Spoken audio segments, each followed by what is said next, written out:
Let's see, let's bring this music down. I think that's good.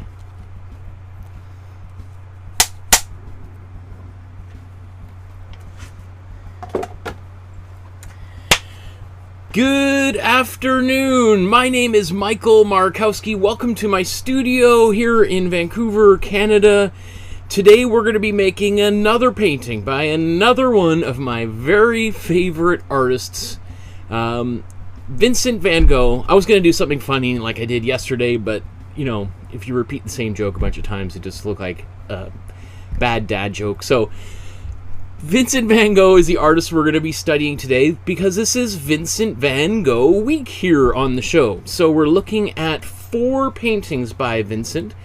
And yesterday we began with The Potato Eaters, which is really his first big masterpiece.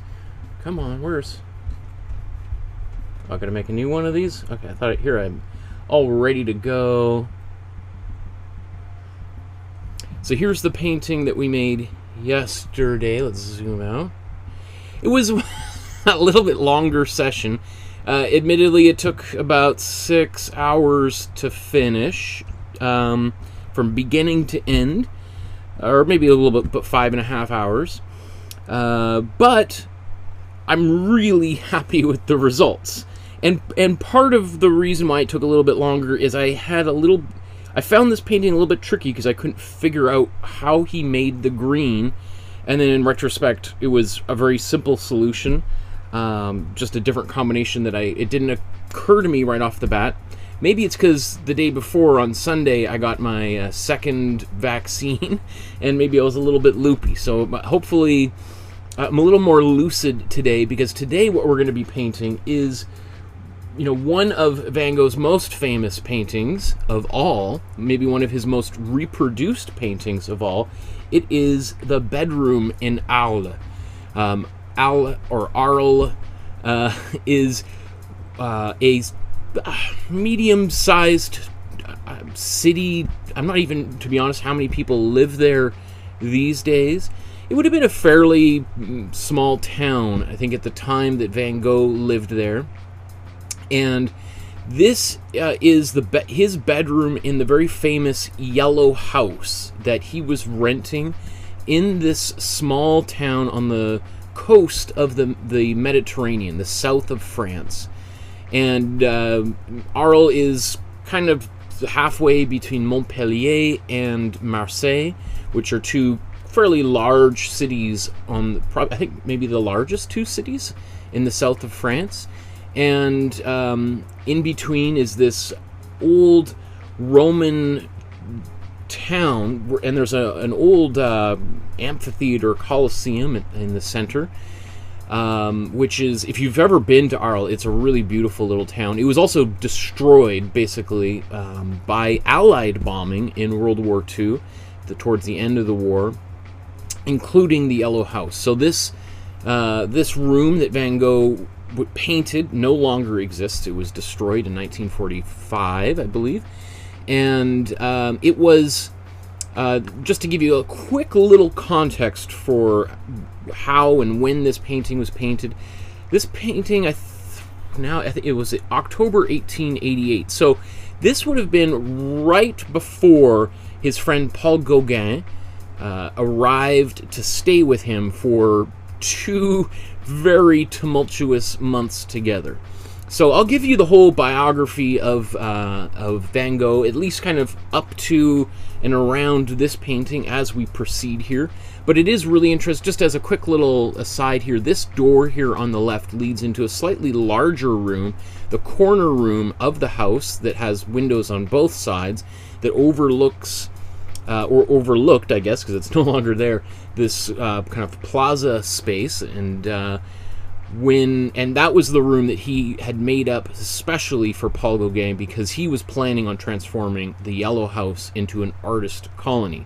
It didn't go very well, and culminated in perhaps the most famous incident of all time related to Vincent van Gogh. So we'll get into there's so much to talk about with this episode, so I'm super excited to make a painting of it. So let's kind of begin here with the outline for today's painting. Where should I put this? Let's see, we'll put the potato eaters back here. Probably can't see it there, it's kind of dark. So this painting today is sort of the exact opposite of the potato eaters. It is going to be a very colorful painting. So anyway, there's an outline that I have already done for this. I've traced it out. You can download it for free, and then I'm going to show you how to transfer it onto a canvas here in a second. That outline exists in a Dropbox folder. There's a link for that in the description below. You can see all the paintings that we've already done here. We have paintings from the Mona Lisa to George O'Keeffe flowers, total abstract cube shape here, medieval painting with Fra Angelico. For our April Fool's Day, we did that poor restoration that Cecilia Jimenez painted of Behold the Monkey is what people call it, or Ecce Mono. Yeah, so there's a whole lots of different stuff down here. Children's illustration with Sheldon Cohen, Jasper John's version of the flag, Ken Danby's goaltender, and where we are, here we are at Vincent van Gogh. You click on this and you'll see a bunch of different files. These are for all of the paintings that we're going to make this week, all 4 of them. So the first ones here are for the potato eaters, and the number 2 is what we're painting today, the bedroom in Arles.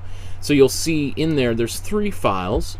There's 2 versions of the outline. One's a JPEG, one's a PDF, and then you have the image itself. It's also important to know that there are 3 versions of this painting. Let's just kind of quickly take a look at them. This, I believe we're painting this version. Yeah, I just was like, let me just double check. Yeah, this is the version that we're painting. This is the first one. And then here's a sketch he made in a letter to Gauguin. And it may have been that he made this, I don't actually know exactly, but my speculation is that he might have made this sketch to kind of pitch Gauguin and say like, hey, look, this is really cool. Look at all the stuff I've got here. You got to come down and stay with me. Check it out. We're going to revolutionize the world together, you and I. We're going to all of our friends, Signet and Sorrow, they're all going to come and visit us. You got to check it out. And then he may have said like, actually, you know what? That's a kind of cool drawing. I'm going to make a painting of it. Here's another sketch that he made. So after he finished the first version, there was a flood, and I'm not exactly sure. So I think it might have been when he was hospitalized for the thing that we'll talk about a little bit later, and there was a flood that destroyed or really soaked some of his paintings, including the first version of this painting. So he made an almost identical version. This one's at the Chicago Art Institute. And really the main way that you can tell the difference between these paintings is the color of the background is kind of modulates a little bit. You can see this one has a lot more green in the ground, and the paintings on the wall change. And then this is the third version that he made that is sort of about half, well, I was going to say half the size. Maybe 2/3 the size, right? So these originals are 72 by 90 centimeters. Which, I don't have my, I think I'm trying to remember which ones I've seen. I think it's about like this big kind of thing. So it's at least about, 6 or 7 times larger than the painting we're going to make, because I'm going to paint mine on a 9 by 12 canvas. But the small one that he made is still about 4 times the size of the one we're going to paint today. It is interesting that he did this. He, around this time, as he's convalescing, I think this is Saint-Rémy de Provence, which is not too far away from Arles, in a insane asylum, is what they called it back then. He's recovering there, and I think he's decided to sort of remake a bunch of his best paintings at the time, like his greatest hits, which is like there is a pattern of some artists doing that in the past. Just as a real quick reminder of Van Gogh and his biography. So he was born 1883 in the Netherlands, and in 1890 he dies at age 37. So the painting we're painting today was painted in October 1888, right? So in just about a year and a half from the date he paints this painting, he's dead. And we're going to talk about how he died, the theories of how he died on our final episode, in which we're going to do a self-portrait, one of, I think, his best self-portraits, and a really important painting because it's really where he lets loose his iconic style, and you can see him developing it. And we'll talk all about that on Thursday. Anyway, I just think it is interesting that this painting is, you know, really Van Gogh has about 5 years where he's really at his peak, where he's painting a lot, and really previous to that there's only 2 or 3 years where he's kind of playing with painting, kind of, you know, before he really devotes himself entirely to making art. Okay, so let's get right into the painting itself. Actually, I want to show you how I made this painting. Or how I made the transfer. So I downloaded the JPEG or PDF version of the outline from the Dropbox folder, and then I'm transferring it onto a canvas. So let me play a clip here showing just how that was made, and I'll kind of talk over top of it a little bit here. So again, you can see here I'm using a 9x12 sized canvas, which is, you know, a little bit bigger than an 8.5 by 11 sheet of your regular photocopy paper here in North America, and also a little bit bigger than your was A4 sized piece, right? So here you can see I just put it basically right in the middle of the canvas. Sometimes I spend a little bit of time trying to straighten it up, so if there's a horizon line that's crooked, that I try not to make it crooked in the final painting, but there you can see the carbon paper that I use. You can get carbon paper at any art supply store.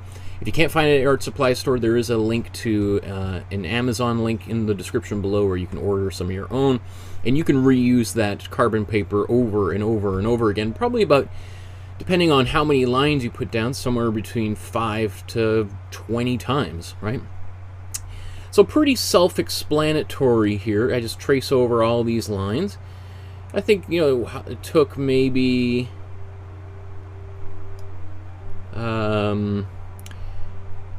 maybe 10 minutes or less to transfer this down. You can see that I'm not concerned about making every line perfect. Really, the idea for me of providing these templates for people is just to help them get right to the painting process.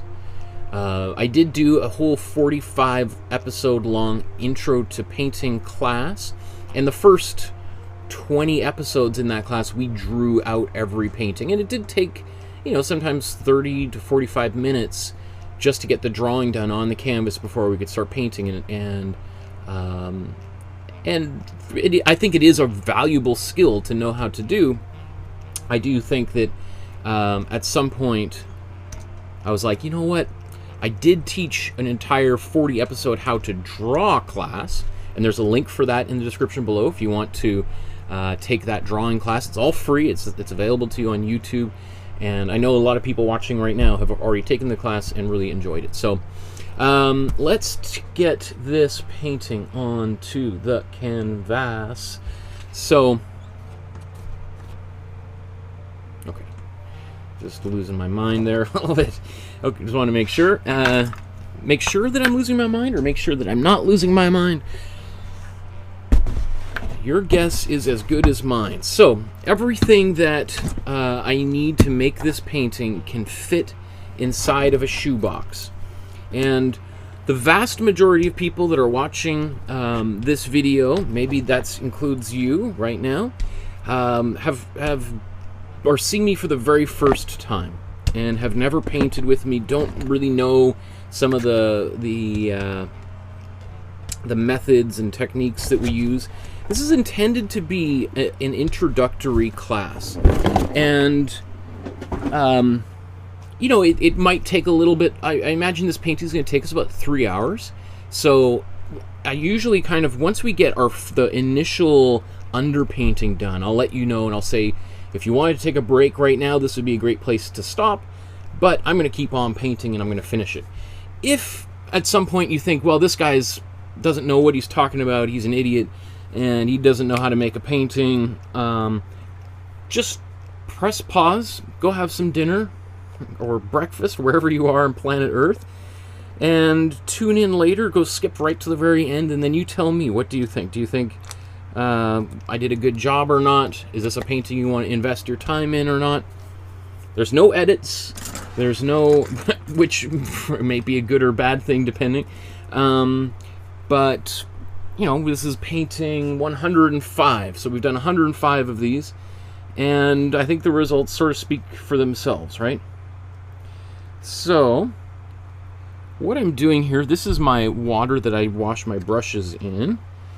And usually at the beginning of every painting, I apply a little bit of warm yellow to the canvas.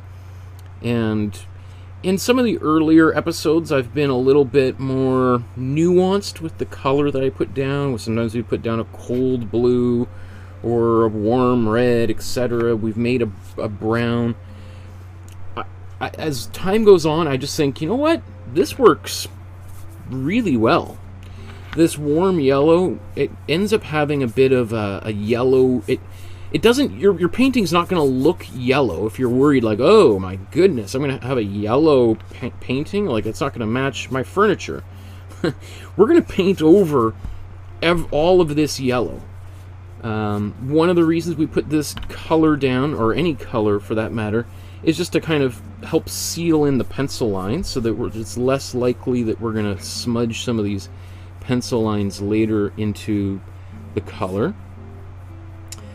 Another thing it does is it helps just obliterate the white canvas, right? The thing that terrifies people most is just like a writer, the blank page sitting in the typewriter, right? Or the empty Word document on your computer screen. So this allows us just to go, poof, it's gone. Now that, you know, that first thing that terrifies most artists is no longer an issue. We've already covered the entire surface, so now it's just a matter of like getting more and more specific. The other thing that a yellow, as opposed to a green or a blue, is going to do is it's going to give it this kind of glowing warmth that I think, in particular, makes a lot of sense for Van Gogh, because I think it you know, Van Gogh in his letters talks a lot about his spiritual life and Christianity, and I think really he wanted to showcase the beauty of the world around him and show the kind of the energy, the positivity that's radiating in all things. And so I think having this kind of glowing yellow kind of helps, you know, conceptually reinforce the idea, but also it will have a visual effect. It'll kind of make things have this warm Kodachrome glow. It's very, very subtle. So if you're like, whoa, I don't know about this. This is crazy. I don't know what he's up to. Well, you could just leave this white and then do all the other colors we're about to do over top of it.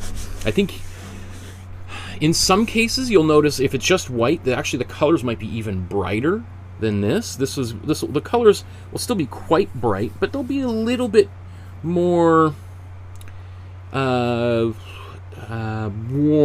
So it might not have, some of your colds might not have the intensity of the colds.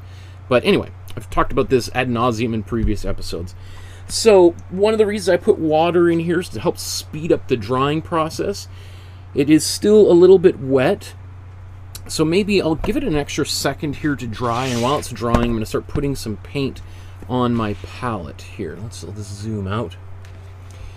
You'll notice, again, for people that are joining me for the first time, that there's 6 labels on here. We've got 2 yellows, 2 blues, and 2 reds. a warm yellow and a cool yellow, warm red and a cool red, warm blue and a cool blue. So essentially, we're going to use 6 tubes of paint. And when I put paint on my palette, I usually put, as I say, about as much paint on my palette as toothpaste on my toothbrush. Although occasionally I have been known to put a lot of toothpaste on my toothbrush. So mostly it's because, you know, water or acrylic paint dries when it comes in contact with the air.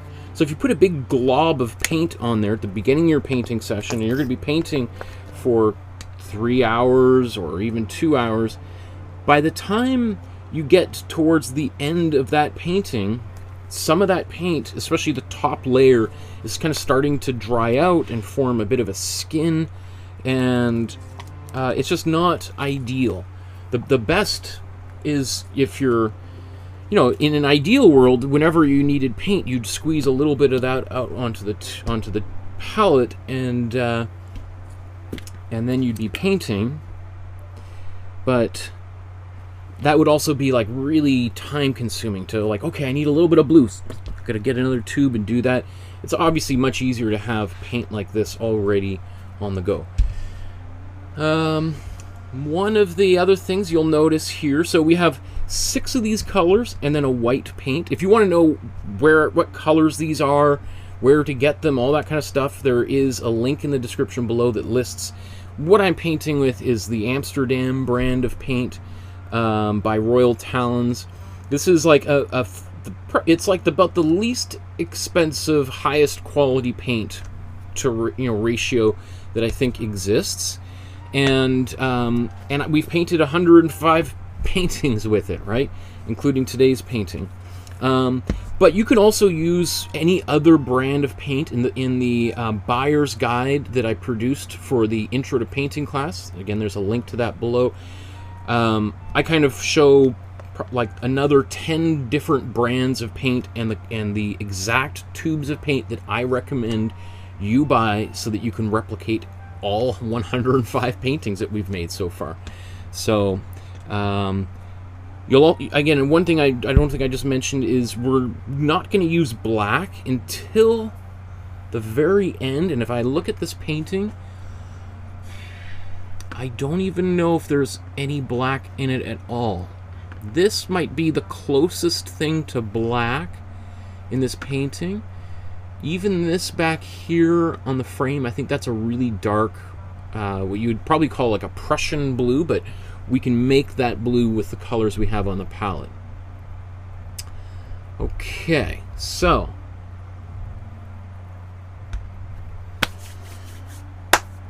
let's do this. Canvas is still a little bit wet, so I'm gonna take the blow dryer to it just for a couple seconds, so you're not sitting here watching me or watching paint literally dry. Just like, this is fun. So I'm gonna mute my microphone for just a second here so it doesn't blow out your ears. And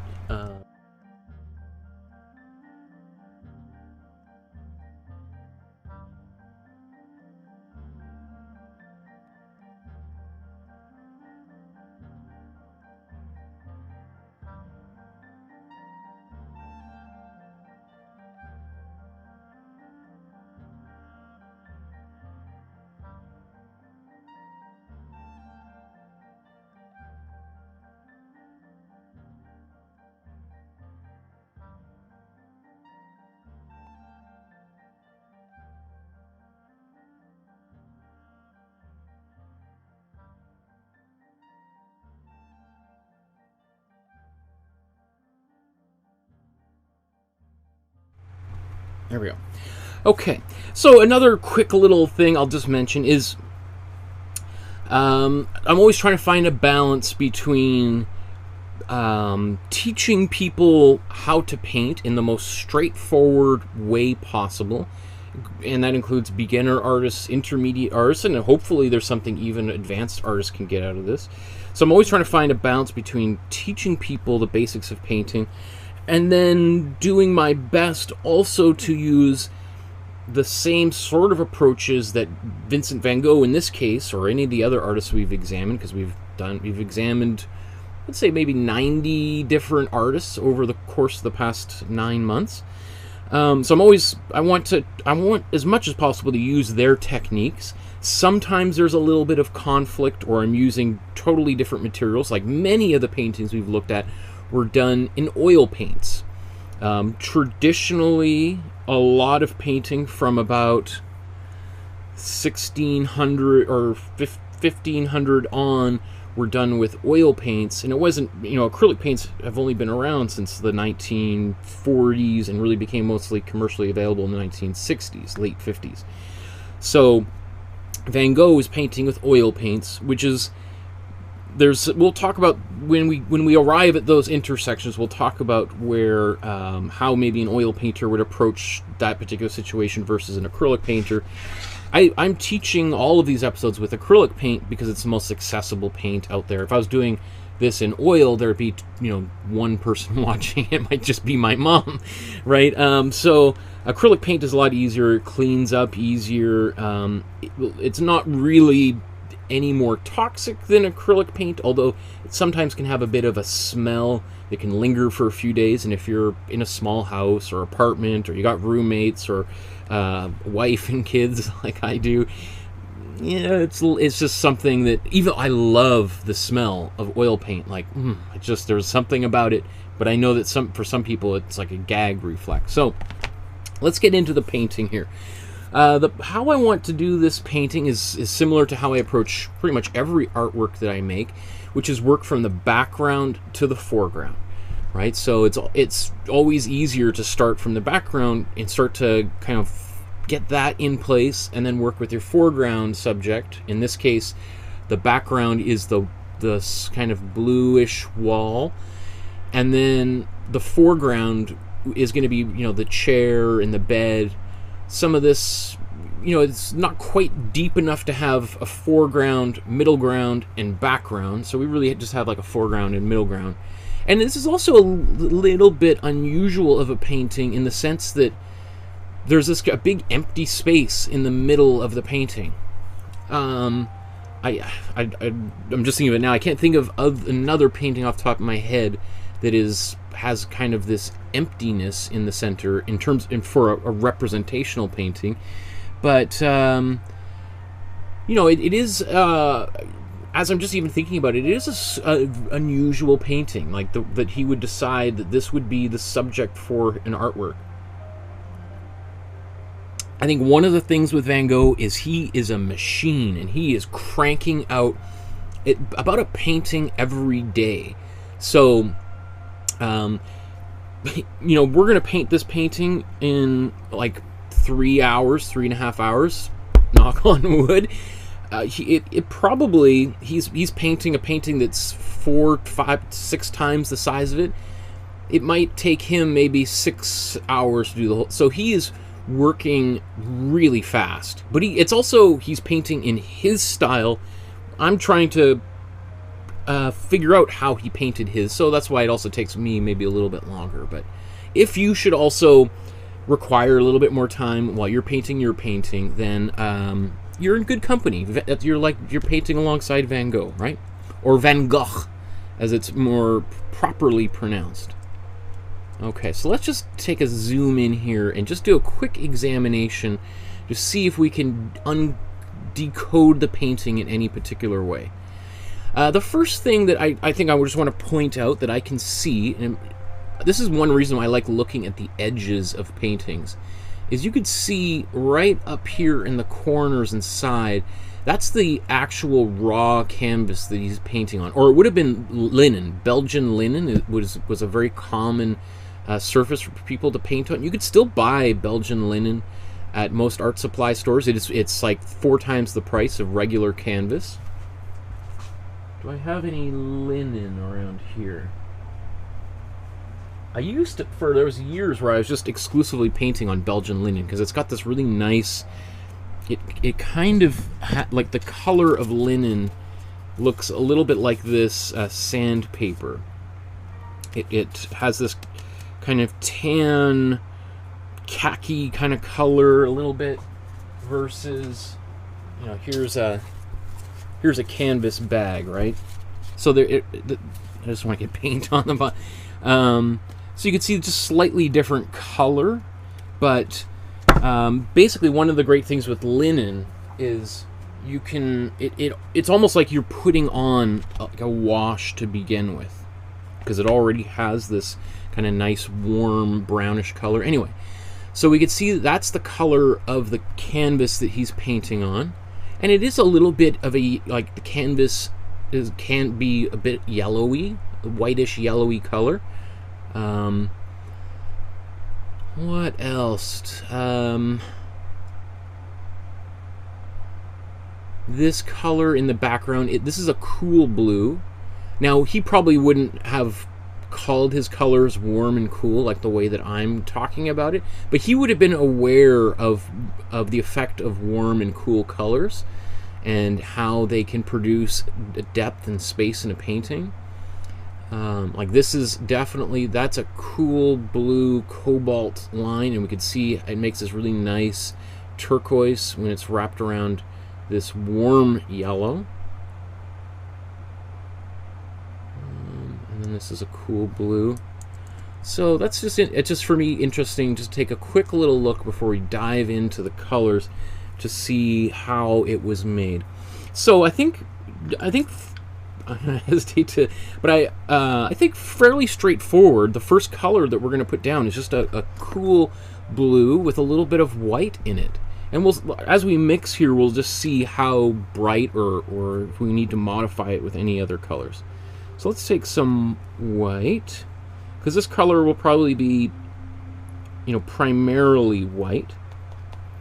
So I've got a bunch of white on my palette here, and then I'm going to take some cool blue, and let's just mix this together.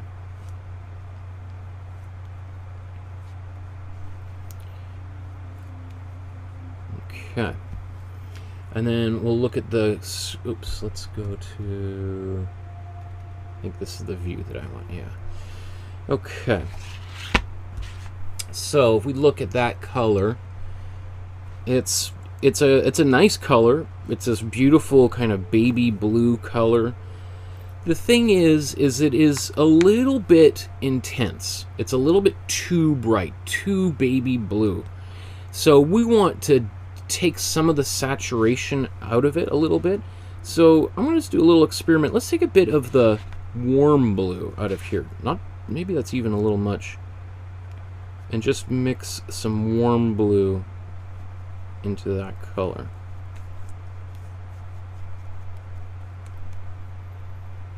Okay. That's better. Let's put a bit more cool blue in here.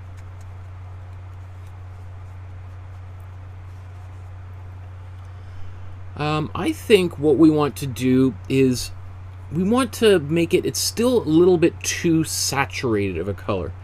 So I'm going to suggest we add a little bit of the cool red. Remember, we want this color to be in the background. Now, I'm talking about a tiny amount of red. Like, you know, if you were cooking and I said 2 or 3 grains of, you know, sprinkle a little bit of salt in there, that's literally what I'm talking about. A couple grains of salt. Otherwise, it's going to be overpowering. So, because what that does is we're kind of mixing across the color wheel. And this is our neutral core. And so we want to, if we want to pull a color away from the edge, then we want to access a color on the other side of the color wheel. So let's just as a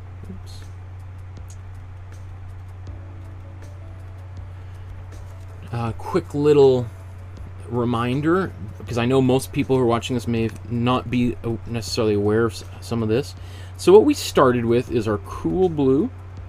Then we added a little bit of warm blue, and that's just going to take a bit of the intensity of those colors, and they're going to be, so the colors on the outside are the brightest, most intense color. If you've ever taken a photograph on your phone and you've done some little bit of color correction and you want to post it to Instagram or Facebook, you'll notice there's like a color saturation slider. You slide it all the way to one side and the colors get really super intense and saturated, and everything looks like a comic book or candy store colors, right? And then you slide it all the way to the other side and it goes black and white, right? And so that black and white, you can imagine, is in the center of the color wheel. So if we want to reduce the saturation of these colors, we want to pull them in towards the neutral core. So by adding a little bit of the cool red, we're pulling this color from the the edge where it's saturated towards the neutral core. So we start getting into here, right? If we want to totally desaturate it and turn it into or if we want to even go further, we could add a bit of yellow, and that's going to now pull it even closer towards, and then we add another, if we add a warm color, a fourth color, then we're going to get into the gray, and it's going to be right there in the middle, and I don't think there's a gray in this painting, but we did that a lot yesterday when we were painting the potato eaters, right? When we painted the potato eaters, it's like predominantly a gray, dark green, muddy browns, etc. So anyway, this is the color that we've made. We've got we started with the cold blue. I'll just rotate this back around so it's not too confusing. Started with the cold blue. We added a little bit of warm blue, and then we added a little bit of cool red into the color. And if you're doing this, like, you really have to show some restraint. Like when I teach these in person, I'll tell people just put a little bit, and then I see people going, and I'm like, well, when I said a little bit, like I'm literally, because if we start out with white and we add any color to that white, the color is beyond, like, you can never get it back to white. You could use pails and pails of white paint in here, and it's still gonna look a little bit blue. You're just better off just remixing that paint again. So I think this paint, we'll see. I think it might be a little bit bright, but it's also gonna react to the yellow that's already here. So let's just see when we start painting it what the effects are and if we want to do anything else to it. I'll also say that since there's a lot of white mixed into this paint, that when we start painting it, come on. When we start putting it on here, we can purposefully or accidentally obliterate any of the pencil lines. So if these lines are really important to you, then you might want to paint around them a little bit. Now, another in fact, I'm just going to paint this door this color. I'll paint a little bit of a darker blue over top of it, perhaps, or onto the side. Let me see. Also, the edge of this wall is missing, so I'm just going to take a pencil. Let's just imagine this line carrying through here. But don't worry about any excess paint there. That's okay. So let's just do another one of these.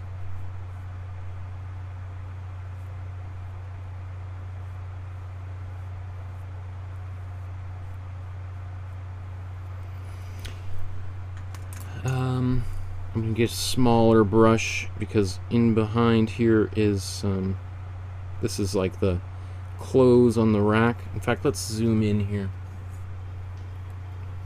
Maybe that's a little close.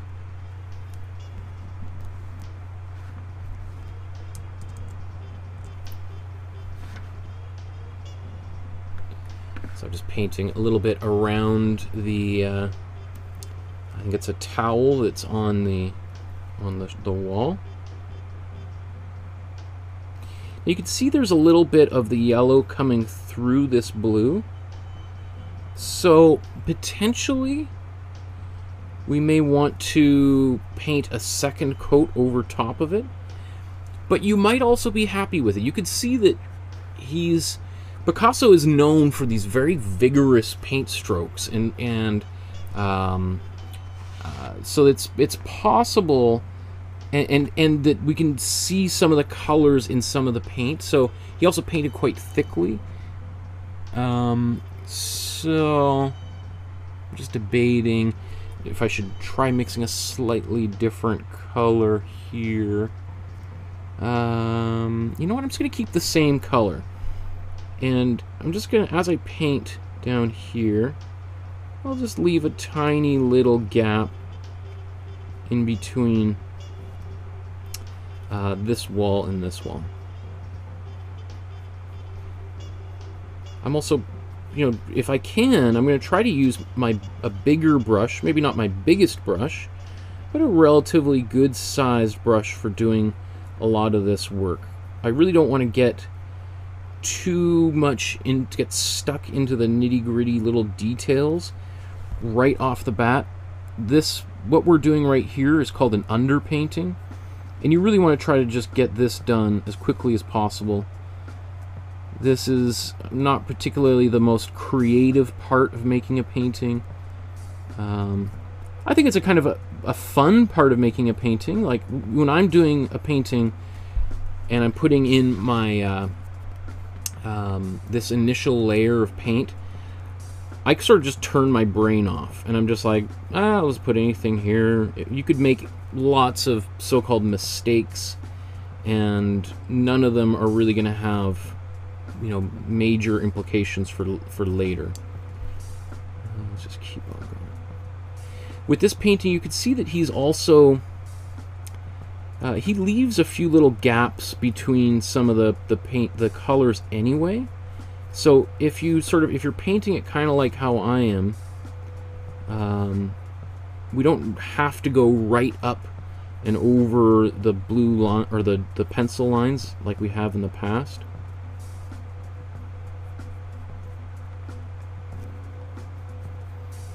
Right, like you could those areas there could stay there for the rest of the painting. So I might just leave this. Well, we'll see.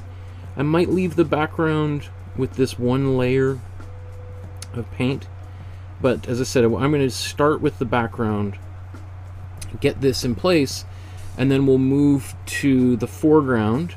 We'll do a little bit of painting there, and then we can decide. So I think a big mistake that beginner artists make is they get obsessed with getting every part of the painting right before they move on to another part of the painting, and it ends up just being a big waste of time. You know, it's almost like you could. I use a lot of cooking analogies, and it kind of reminds me of you know, if you were to imagine cooking a Thanksgiving dinner, and you cook. This is a little bit darker. You know, I'm just going to paint this baby blue anyway. We'll paint it darker afterwards. If you're making a Thanksgiving dinner and you cooked each dish independently, and so let's say you made the mashed potatoes, and then you make the mashed potatoes, you do nothing else, and then you do the whatever, what else do you have for Thanksgiving? Brussels sprouts maybe, or corn, and you do everything individually, and then when you've got all of those ready, then you put the turkey in the oven, right? And that might, that would probably be the way that I would do it, because I would get overwhelmed with cooking. I get overwhelmed with cooking pretty quickly. I can never time everything that well. But it would mean that, like, by the time the turkey is ready, everything else is cold and has been sitting on the table for 8 or 9 hours potentially, right? It's the same sort of thing if you're making a painting and you're waiting until you want to finish this wall before you even touch the bed, right? Then you might, by the time you start painting the bed, it might change how the wall needs to be painted. And then you're like, I wish I didn't spend so much time on that wall, because now I got to change that color entirely. So this is good. Obviously the color is a little bit brighter than the original, but I don't mind it like this to start. So that's good. Now let's see, what should we work on next? Come on. Sorry, let's just get a new one started. Oops. There we go. Okay. So the next thing that I think I might do is the back window here. Now, it is a little bit, the perspective in this painting is a little bit strange. You could see the way that, you know, my version of it, the edges of the paper are kind of here. So there is a little bit of an extra border around here. So he's got this wall that is rising, like this is, I think that's supposed to be the ceiling. And I imagine the ceiling is like a regular ceiling and not some sort of, you know, triangular ceiling. So he's playing a little bit with perspective here. You know, if we were to continue this line all the way out here, the edge of this other, like we can even just draw this, right? You could imagine how bizarre that this scene would be, right? If that was the top corner of the other wall there, and here's the corner of the wall here, and then what does that mean? This wall would have to kind of go even further out, right? So we have this wall in here, and this door therefore would go all the way up to here, right? I mean, there's some bizarre, nonsensical kind of perspective in here. Now, I think he was pretty well aware of how perspective worked, so I think he's just I think he has a lot of confidence at this point in time when he's working on this painting. Again, this is October 1888, and really you know, that this period in Arles, from when he moves into the yellow house in May, I think May 1st of 1888, to he's there until like December 30th when he's arrested for this famous incident that I'm keep teasing, which I'm sure you all know about, and we probably won't talk about today, just because I want to save a few things that we'll talk about tomorrow, which I think will relate better to tomorrow's episode, because we're painting the cafe terrace at night, and it's right around that area where he is arrested. So let's do the window, as I said. So to do this window in the back, it's let's get a smaller brush to mix this color. Again, we want our cold colors in the background, so whenever possible, this wall here, we just used a cold blue, so we want to use some kind of cold greens in this window. So I think maybe it doesn't matter whether we go to the dark or light one first. Let's take some cold yellow, and we'll take a bit of the cold blue. We'll put these to the side and just kind of mix them together a bit.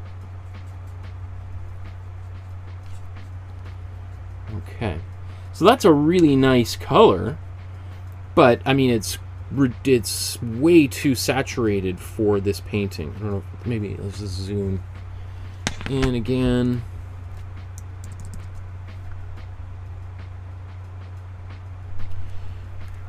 And see if you can see. Oops, come on.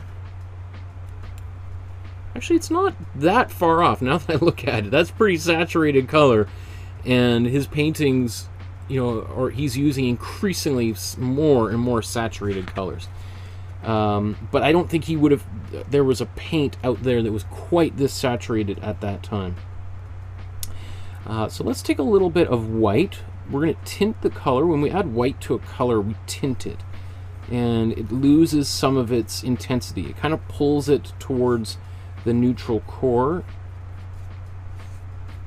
or so let's see. That's good. I still think it's a little bit on the intense side. So I think what he's doing, because I don't know if he had a color quite that bright as the cool yellow, I think he's using a bit of the warm yellow in here. So if we put a bit of warm yellow into our color, it should just kill off some of the most intense aspects of that. I think that's better. So let's just try it and we'll see what it looks like. So let's paint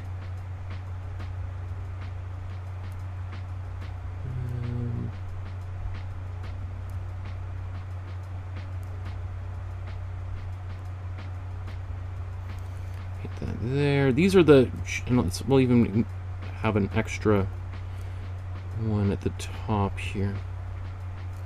Maybe I'll just quickly draw that in so you can see. Right, this didn't get transferred onto my canvas because there wasn't anything there to be transferred. So I think this will be another window. We could make it the top of the window, but I'm just going to choose just to enlarge that window itself. Actually, you know what? Now that I look at it, you know what? There is this little extra little bit on the top there. So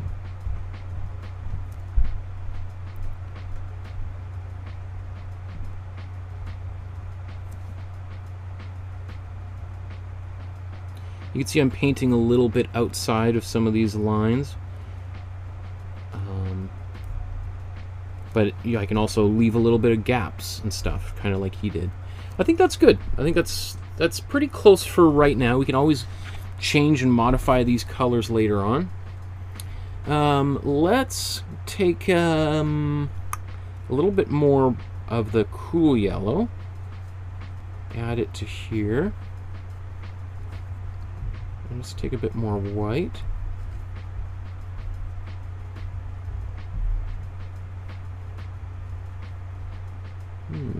Maybe need even more. Let's see.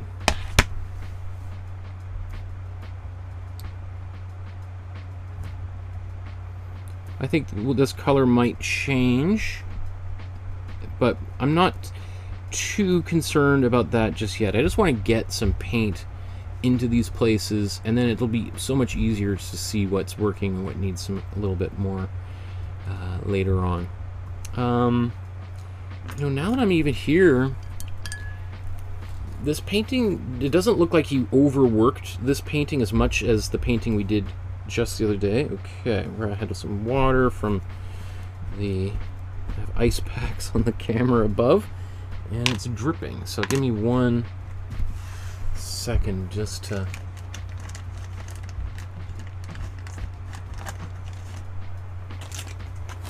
it's hot in here today.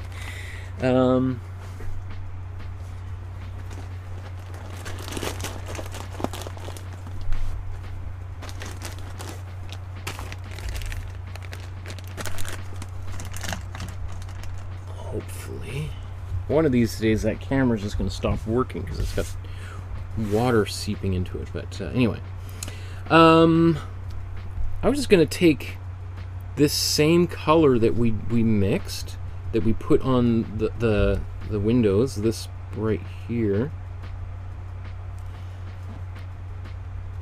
and I'm just going to paint this like towel, I think is what I said it was earlier, right? It's going to throw paint all over here.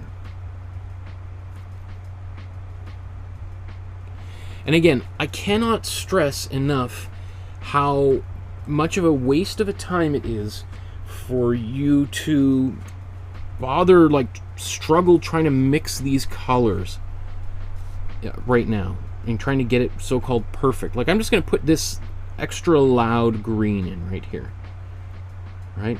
Just so, just to kind of give you permission yourself to be a little bit quicker about getting the colors on here.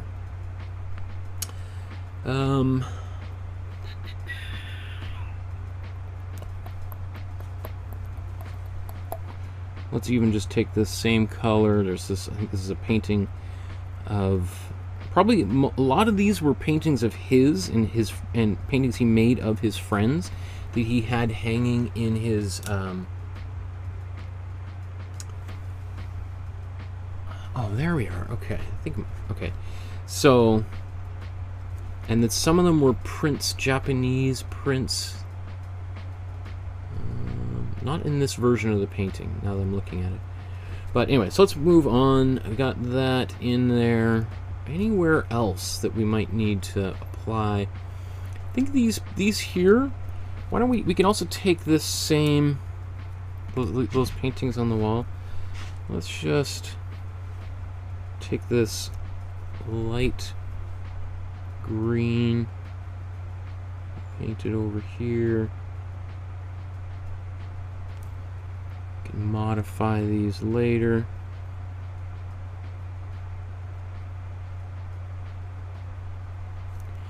Like, one of the things that I'm always trying to do is maximize the paint that I've already mixed.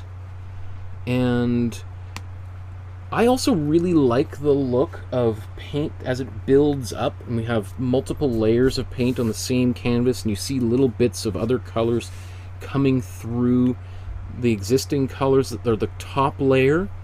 It's again like another cooking thing. You know, when you bite into a sandwich or some pasta, and you're like, I was just expecting an egg salad sandwich, but what is that taste? There's like is that cinnamon or like a chocolate? Like there's a tiny fragment of something you can't, and it's like such an unusual flavor. It really makes this sandwich totally different, right? That's kind of what we want in the paintings. We want it to be, people to be like, wait a second, what is that? There's something in there. I got to get close. I got to look at this a little bit longer, because it's not just, you know. I remember I had a teacher in art school who said, you know, painting is not like advertisement. Advertisement, you look at it and it tells you exactly what it is immediately. There should be no confusion whatsoever.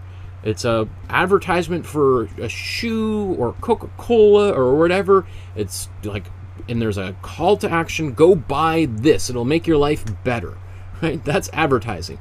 Usually, most advertisement, you look at it and you're not like, huh, what? I don't know. I mean, there is some examples. I'm sure somebody will come up of where some advertisements, you know, make you think a little bit longer, and maybe you're not exactly sure what it's for. Generally, those ads are like historically bad, and you're like, what were they thinking? And there's some that you're like, oh, that's genius, that's brilliant. But painting is not like that. Painting is not like you look at it and go like, oh, there's a bedroom, great, I'm gonna move on to the next one, right? It's like, oh, this is his room. This is all of the things that were most important to him in this one room. Everything has meaning to it. Let's take an extra second to look around, right? And the more we look, the more that's revealed, the more that we gain from it, right? Another example would be like speed reading through Tolstoy, or, you know, like, yeah, I guess you get, you by the end of it, if you speed read it in an hour, you know the story, but do you feel the characters and the struggle in Anna Karenina or something? For anyway, blah blah blah. Michael, paint the painting, for crying out loud. So we've got our basic greens and blues in the background. Let's take a look at the painting again and think about what the next step would be.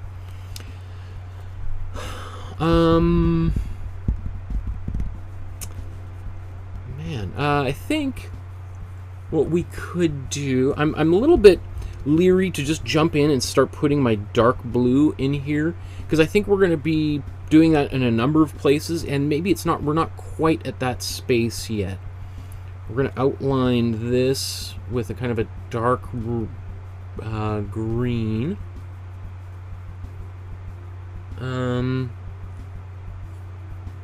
Maybe... Oh, I see a little place where it Could put a bit more blue, I just realized. I'll just paint this right under.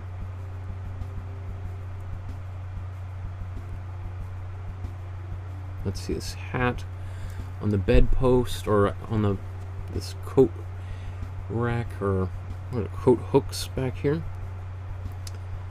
Oh, and in between the chair legs. Actually, I'm gonna paint all of this. Then we can easily put the. Sorry, I'll zoom in.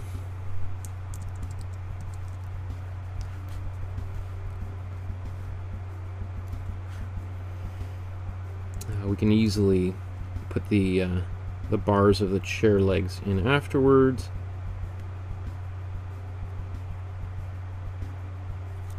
Right, is there anything else like that that I just... Oh, yeah, it's the same sort of thing here. Oops, let's do that. Alright, so I'm just painting on the chair. So this is take an extra little second just to investigate these things, right? Okay. Good. Now, maybe I could do one of these little strips. Let's take a bit of more white and put that in with our baby blue. Just lighten that up a little bit. And then let's bring that down.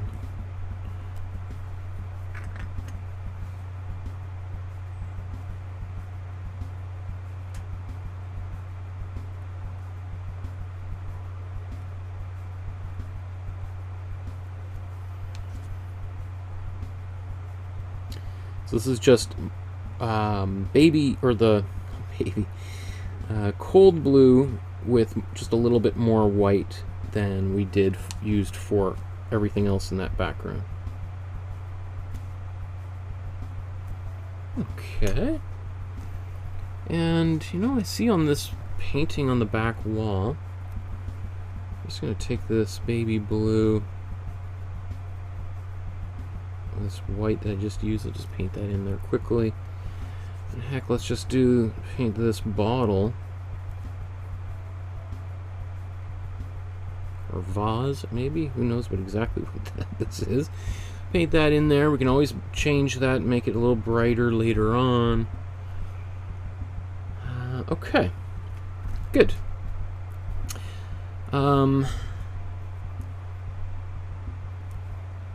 Well, you know, yeah, okay. I was going to start doing some darker blues, but I'm going to save that again. Let's zoom back out, and then let's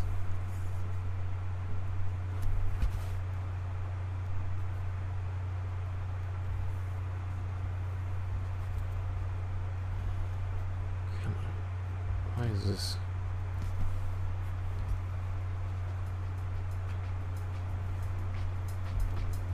Mark for myself. Okay, so there we are.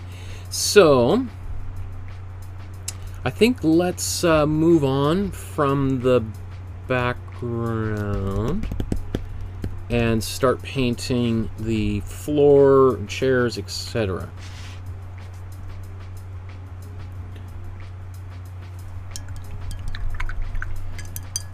Whenever I'm using my brush, I just wipe off the paint onto a rag. You can see I got some rags here, and then I put it into the water to clean it. Now, this floor is a little bit unusual. It's almost like a bit of a fleshy tone color. It's got this. It's a bit of a muddy, peachy brown color. And it's not the most beautiful color in the world, but it works. I'm going to actually suggest we paint this color after we do a few other things, because I think, you know, if we paint this table and we're going to be able to use those same colors to get this down here. So let's do that. In fact, maybe let's paint this kind of writing table first. So how about we'll put the warm yellow down here. We're going to take some warm red and mix this together into an orange. Remember, we want our warm colors in the foreground, and in this case just barely in front of the background. So this is a pretty good orange. This is just warm yellow and warm red. And I don't know, we might be able to use this for the table, just as it is. Might need a slightly smaller brush.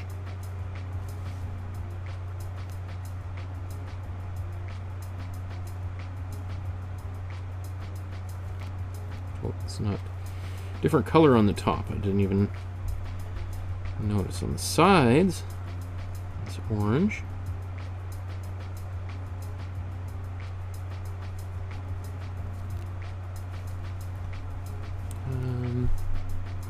I think he paints a different color over top of that drawer.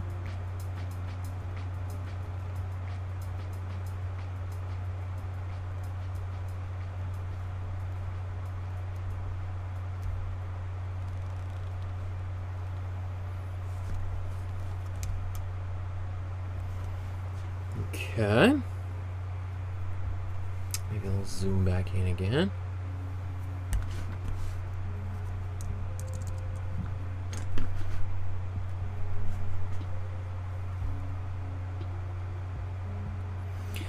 So I could see a few different reactions from people saying, well, this color is too bright right now. It needs to be, it's a little bit too orangey. It needs to be a little more brown. Possibly. The other thing too, colors will change as they dry. So, and they're also going to change depending on the colors that are around him. Van Gogh he's at this point, he's really gotten into the impressionist technique of applying strong contrasting colors side by side.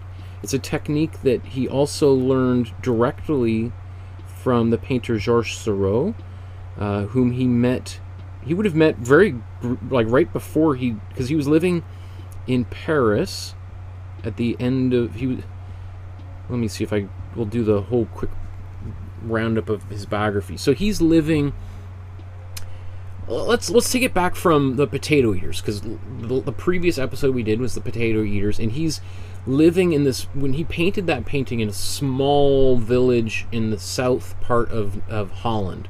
And from there he moved to Antwerp, Antwerp's Belgium, Switzerland? Where is Antwerp now? Somebody tell me in the comments. He goes to Antwerp. When he's in Antwerp, and this is like 1880, late 1885, I think he spends about a year there, 8 months, and he starts taking some drawing classes, figure drawing classes, and a little bit of figure painting classes. And that's really, as far as I know, the only formal training he had as an artist. And he gets into some big arguments with the teachers there. He's kind of just does his own thing, and he actually basically failed some of his classes, and they were going to hold him back, and he was just like, screw this. I know what I want to do, and if you're not going to let me do what I want to do, and you're going to make me take these classes over again and basically pay for them a second time, I'm out of here. So he got into some pretty fiery arguments with teachers in the classroom, and people were just like, you know what, dude, you just got to do your own thing. So he leaves, and he goes to stay with his brother in Paris in like 1886, 87. His brother Theo, as you'll recall from yesterday's episode, was a very successful art dealer, and he had a small gallery, and he would exhibit all of these impressionist paintings.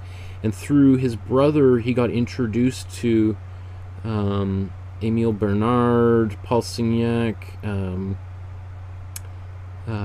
Georges Seurat, as I mentioned, Toulouse-Lautrec, who's probably most identified with the Moulin Rouge, the gambling hall and go-go dance, or not, is it go-go dancers? Can-can dancers in Paris. And if you've seen the movie Moulin Rouge with Ewan McGregor, Toulouse-Lautrec, I think, is played by John Leguizamo. But I could be wrong. But Toulouse-Lautrec was this diminutive man, this very small guy with a kind of, I think he had an arched back, and very famous for painting these paintings or prints, like for the Moulin Rouge. Anyway,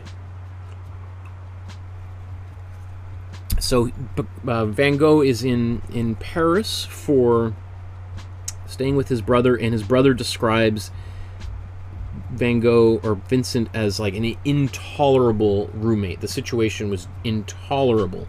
I think at this time Theo is married, and he, if I recall, I think they have a kid at this point, or a very small baby. And Van Gogh he's I don't know if Van Gogh was insane. There's a lot of this Van Gogh was insane. I think he might have been unstable towards the end of his life, and there's all the people have made whole careers writing about this, so I'm sure somebody will correct me, but he was definitely a man out of his time who did not really belong in the world that he was living in, and I think that played a big part in some of his unusual behavior, some of which we probably wouldn't consider that unusual these days,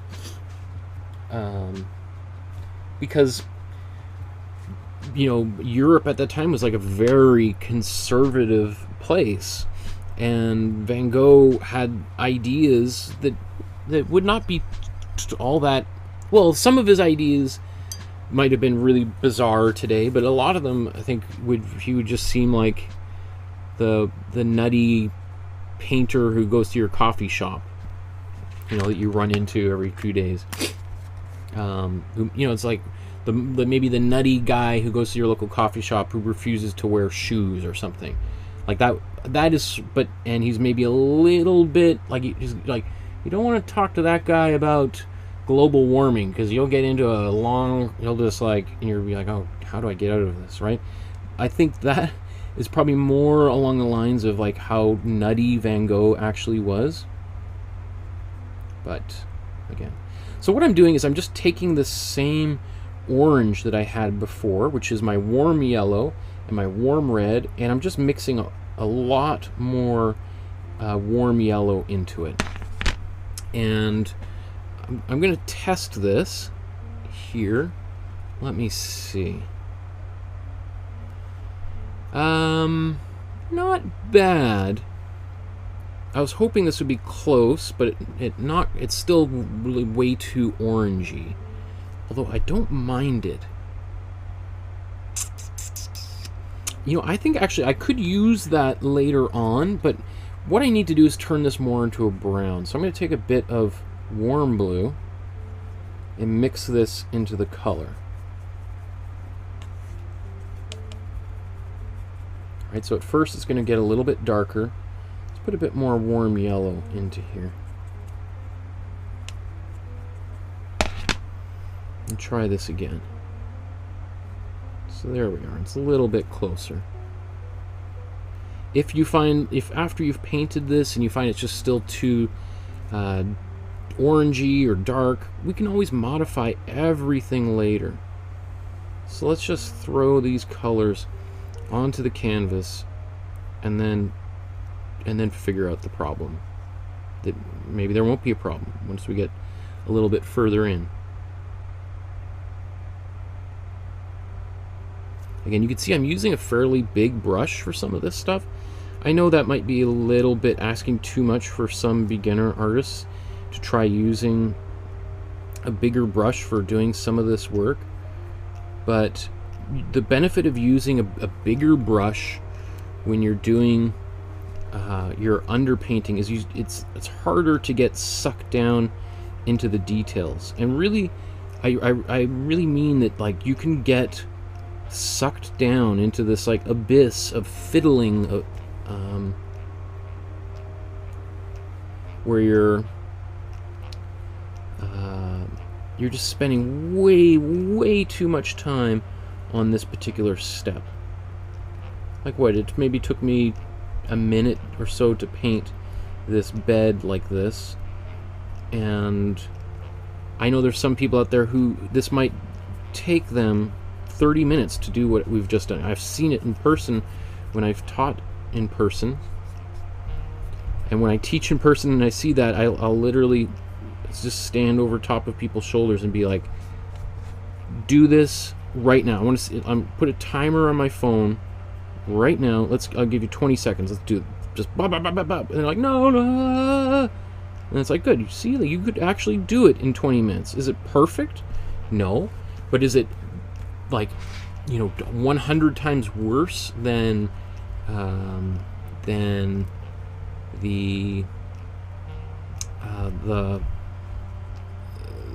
if you spent 20 minutes on it? No. It's not at all. Okay, so let's just take this same color. I'm going to paint it on the chair.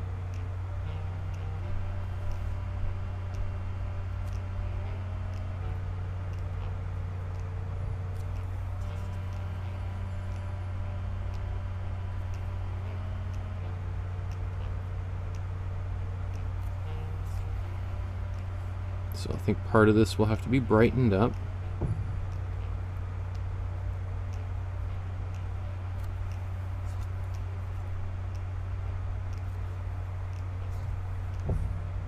Paint this back leg in here. See how much easier it is to just do that rather than try painting that little blue around there. It would just drive me absolutely bonkers. There's also this, we'll paint this a darker brown again. Let's just paint it in right here, right now.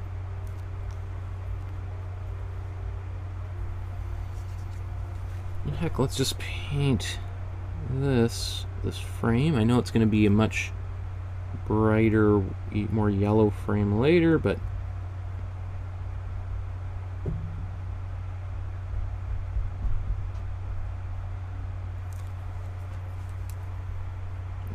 wrist was on top of all this, so I'm just going to clean that up so I don't get,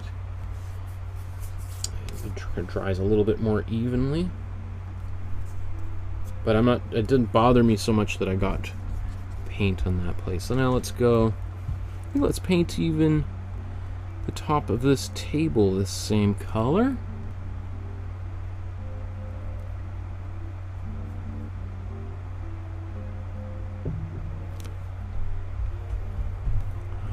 Okay, and I think, can we do the other chair? Let me see, I need to make just a little bit more paint, take some more warm yellow. This one actually, we can brighten up a little bit. More warm yellow, take a bit of that blue in there. This is all just warm colors, right? This is a foreground part of the image. And then let's take care of this chair. Now this is the edge of the painting here.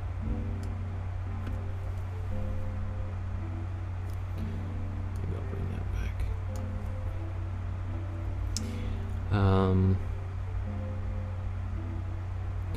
Sometimes it's hard to tell whether, he actually painted, there was more space on this side and the frame covered it up, or if he literally went right up to the edge.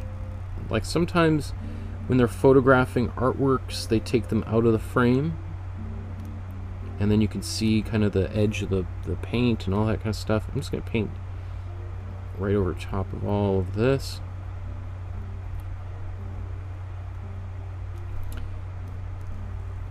Paintings sometimes out of the frame can look very different than the paintings when they're in the frame.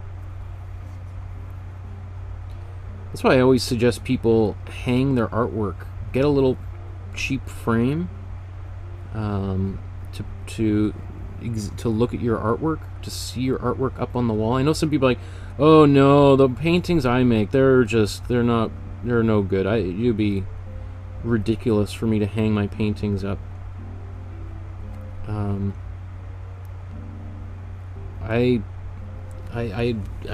think it's actually absolutely necessary for you to look at your paintings up on a wall, especially if you're painting your paintings on a table like I am right now. The paintings are going to look very different on the wall than it does when you're looking at it from above, right? Because that's really not the way the paintings are most of the time intended to be seen. Okay. This is good. So let's move on to the floor, I think.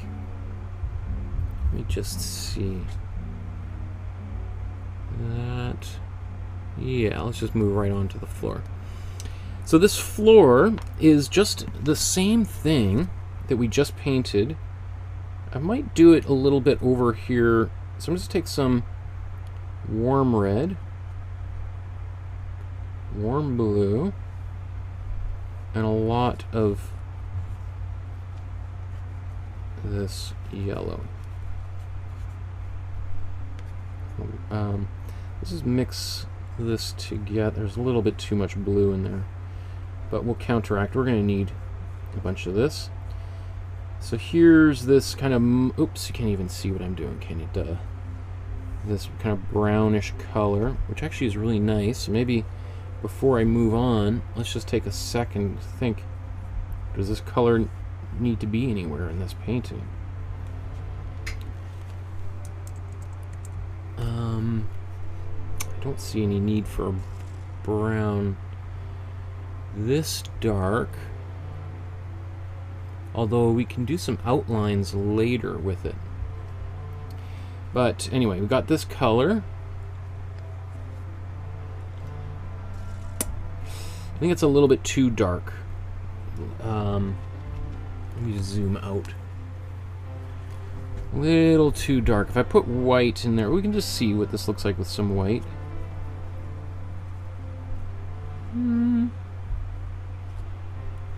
We're going to need a bunch of white, so let's just mix this here. Take a bit of that paint. Actually, not too far off. Not nearly as off as I thought it would be. Let's take a bit more red. I need a bit more yellow in here. That's actually not bad. So, I'm just going to need to take... Actually, I got this. This is from the palette that I mixed at the beginning. I'm going to put this... This is some of my extra yellow. Now that the water's mostly evaporated from it. Okay, recycle that.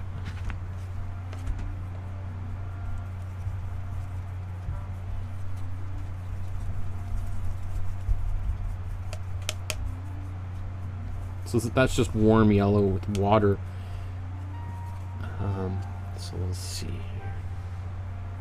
Yeah, it's pretty close. I think I'll add a little bit of white as we go into this.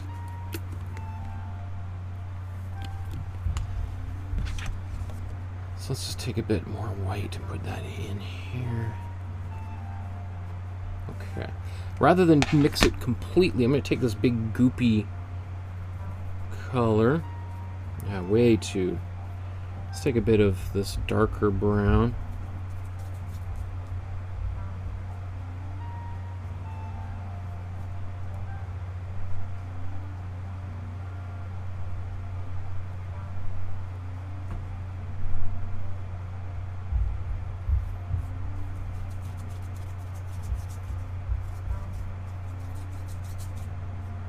Because I think he's doing a little bit of this himself. Like, you could see he's sort of scrubbing some paint around. So this kind of reminds me a little bit, if you like this kind of way of painting, we did a lot of it in the Philip Guston artwork we did just last week.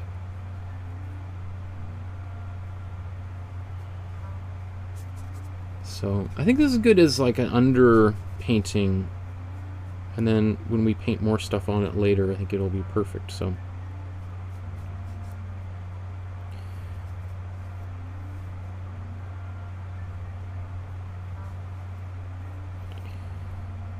if this was like the final layer of paint, I would spend more time really trying to knock it out of the park and get it quote-unquote right. But it's not, so there's no point in fussing about at this stage. Just get a color on here. You could paint this green, you know, I don't think it would have that much difference.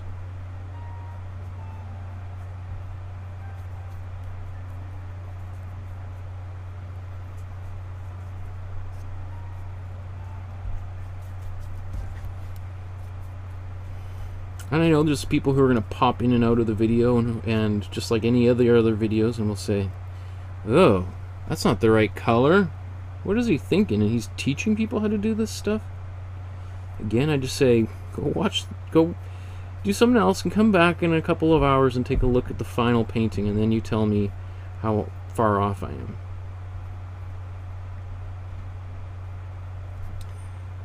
Alright. There we go. And even while I'm here, you know, I could just take a little bit of other colors and just paint them.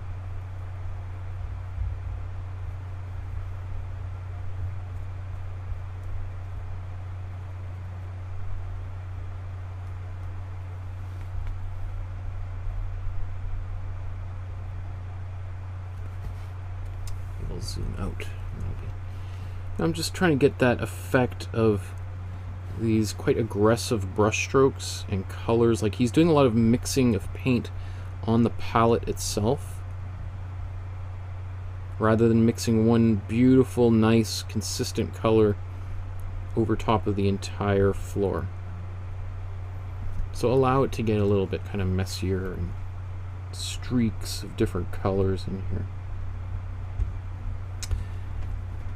Okay. Now I think let's do the bed sheets.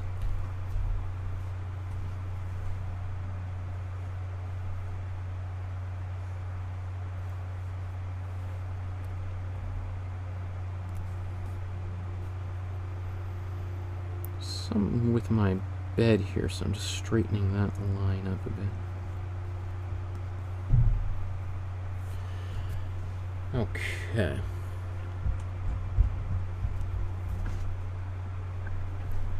Cool. So the sheets on the bed look like a white with cool yellow and maybe even a bit of green in there. Almost like we could have even have used. In fact, let's use a little bit of it. The same yellow. Take a bit of that green on there. Some white.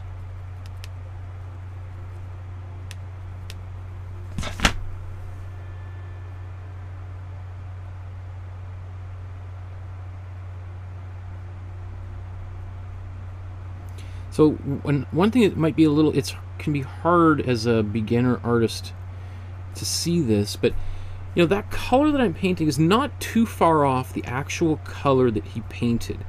Now, it looks a little bit different because his is outlined with color, and the outlining of the color is going to change the final color. Like it will look different once it's outlined, and when this big blob of red goes in there.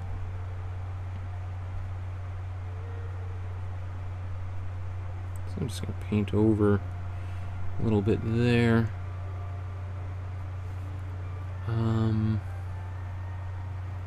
Maybe even paint a bit more over top of these pictures.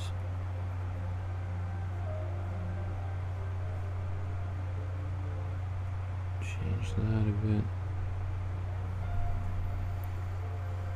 Okay. Feeling really good so far.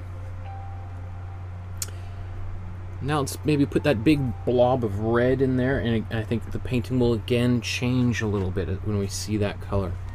So we're going to take a bit of warm red, take a bit of cold red as well, and maybe even a bit of warm blue.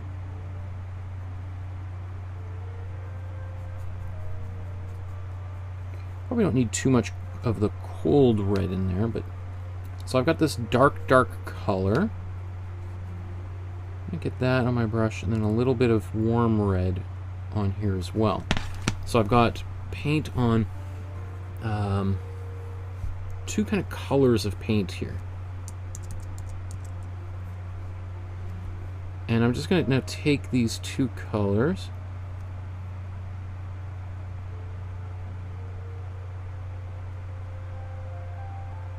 and kind of mix them together on the canvas.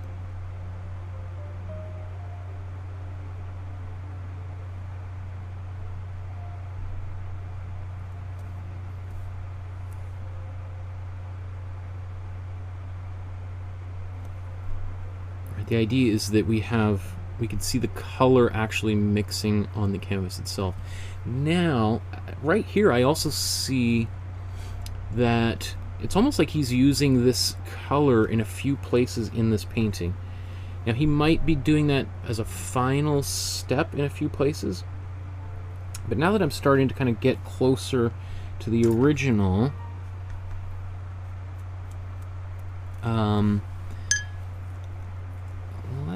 I think I'm going to paint it. I'm going to do a little bit of quick outlining here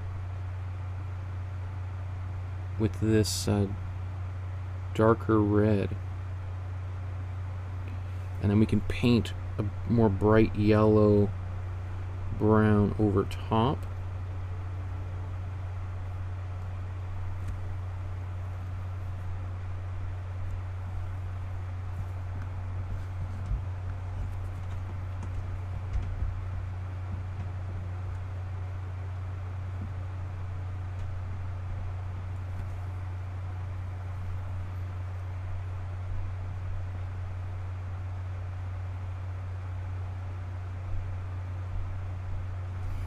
Right, so he puts in some of these lines, and then later on they kind of disappear a bit.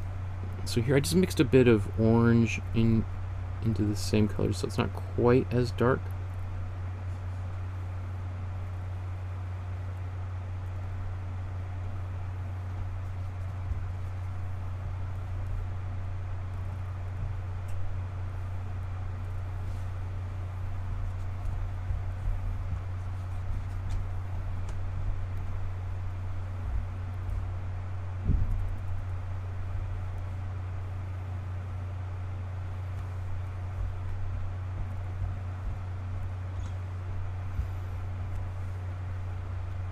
And these types of brushstrokes, even this kind of wobbly quality, is pretty typical of especially his later work.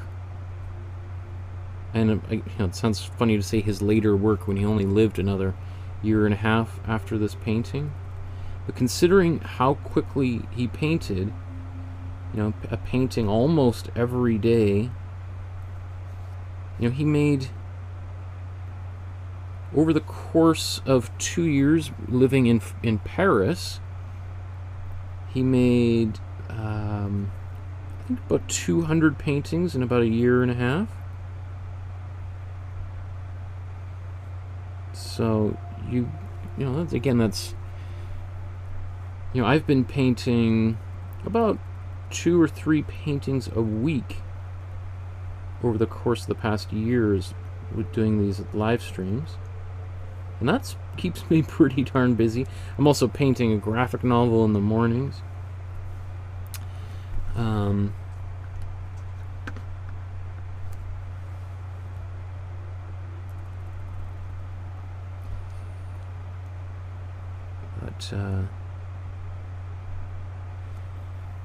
But when you're painting that much, when he would really be seeing like his style developing really quickly. Like in art school, we talk a lot about the difference between quality and quantity. And when you're learning, it's way more preferable to be making a lot, to privilege.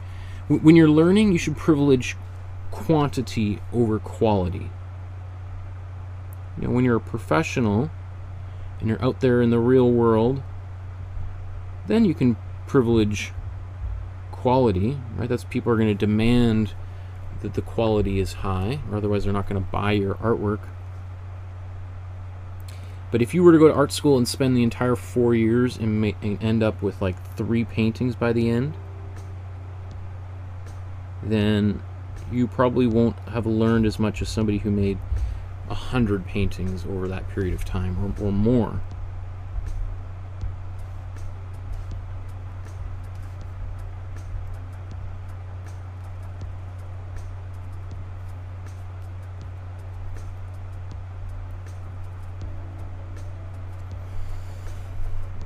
Okay.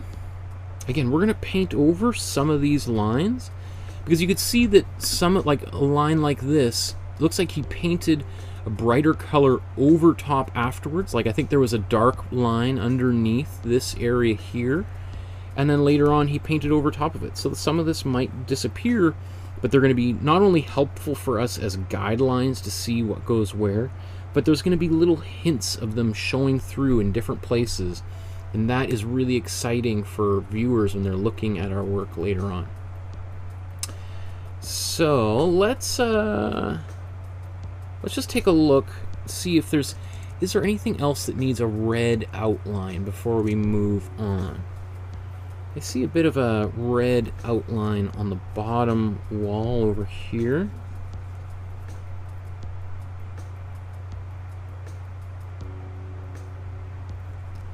Put that there. And on this area, it looks like, on this other wall, it looks like he's got a blue. But you know what? I think I might just do a little bit, call an audible, and put this red line here. We can always change it. So maybe we'll change that later, but now we can just experiment and see what that would look like. Okay. So we're doing really good, especially really good with time. I say that, and then I'm sure somebody will come up with a drinking game like, oh, whenever he says we're doing well with time and we're almost done, you should chug your wine, because we are way far away, much further away than he thinks. But I don't know, I think we're doing pretty good. So now what we're gonna do is I think we're gonna move into, we can paint the windows darker. We're gonna mix a dark blue, start outlining with blue. That's gonna radically change this painting, right? And like you can see how putting those red lines just all of a sudden makes the bed just pop, right? And so we want a little bit of that same effect here when we start putting the blues in. And that's obviously, again, it's going to make, we're going to have to change some of the colors, which I fully expected. But I think it's going to look really nice when we see some of these colors underneath. And this is the way that I approach every painting. This is the way that Van Gogh certainly made this painting, and the way that many other artists also approach the painting. So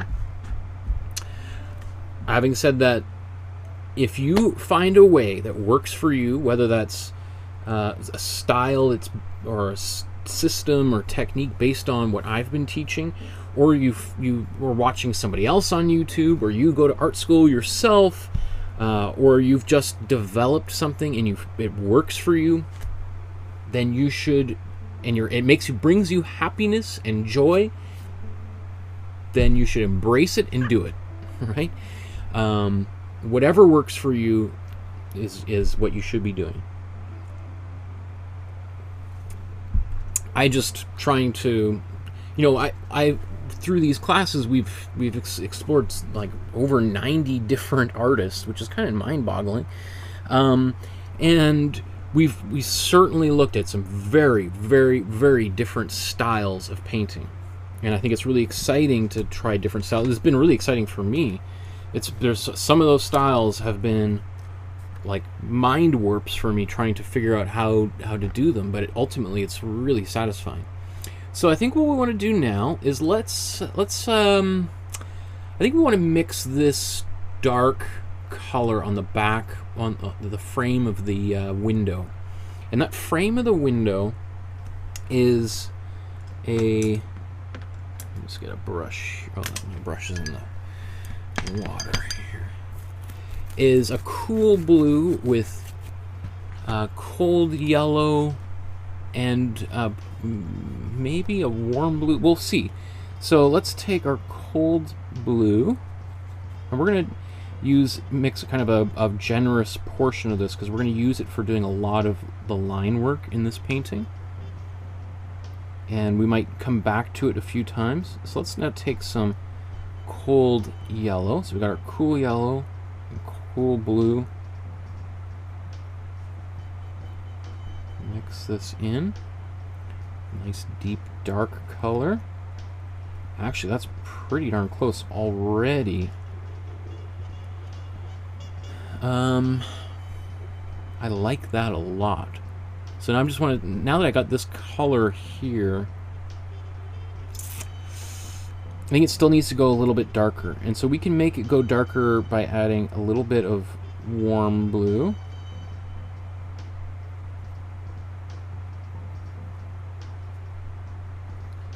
And then I think I want to try, let's do a little experiment. Take some warm red. Yeah, I think that's the color, warm red, because it's right across on the other side of the color wheel. It's going to help us get kind of a nice dark version of this color.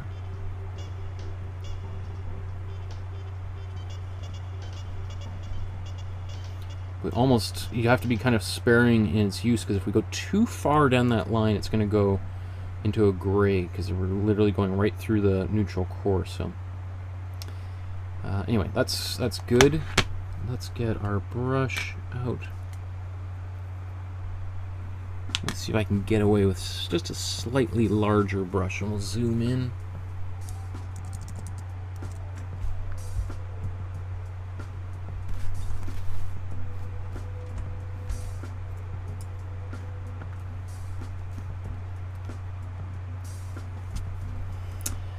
Oh, I see a bunch of people in the chat here. Sorry, I haven't even looked at the chat. I'll just take a quick second here.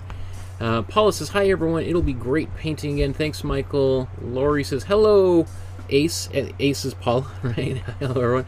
Gail says, so happy to be with you guys today. It's been a while. I miss you all. Summer is so busy, having a hard time getting much painting class done. I totally get that. Summer's busy. My summers are less busy than my fall and winters are, because I'm usually teaching at the university. Ricardo says, beautiful. Eleanor says, hi everyone.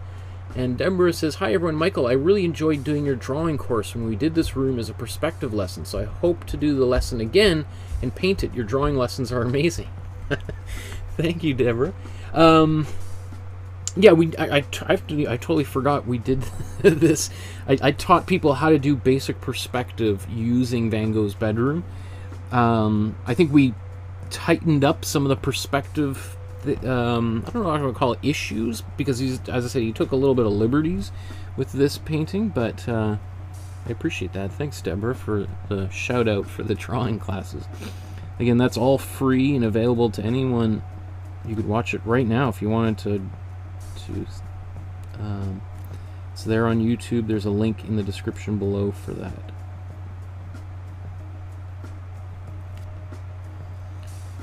So this dark greenish color, I think there's maybe a lighter green in here as well. Maybe we'll paint over top of this later.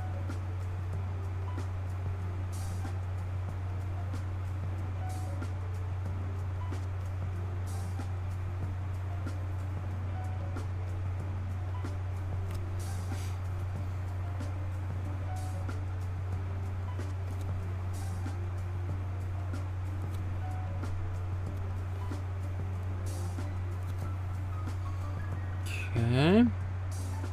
And you know what? I think I might...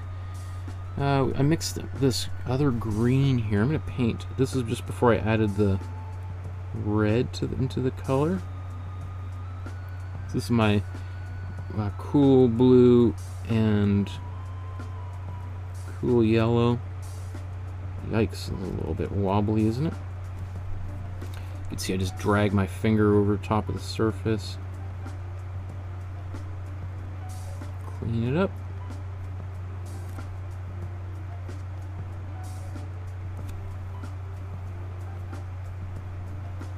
Now remember, his painting is about 6 times the size of the painting we're working on now. Even the third version he did, which is the smallest version of this painting, is still about 4 times larger than this. And assuming you're painting on a 9 by 12 canvas like I am. So there's, if you have that much more room, you can really get into some of the nitty-gritty with details and everything that I haven't done here in my painting thus far.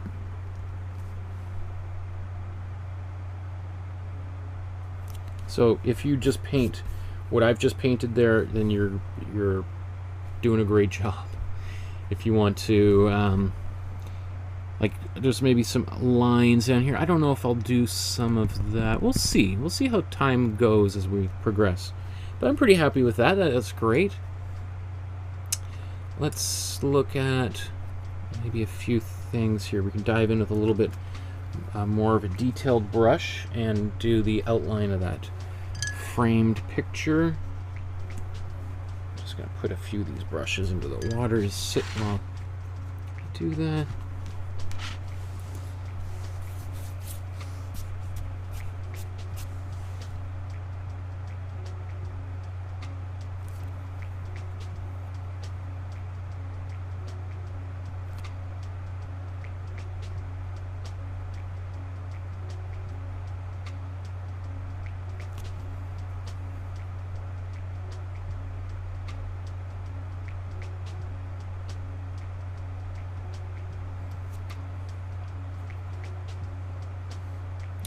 And he's got actually a little bit of a slightly different color there. So to get that slightly different color, I'm just going to add a lot more blue onto my brush. A cold blue. You could just use the same color, but I think it's always kind of nice to have a little bit of variety.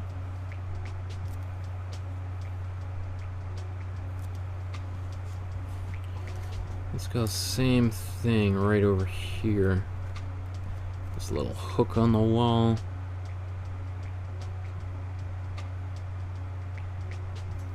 Oh, there go the lights for a second. They come back on.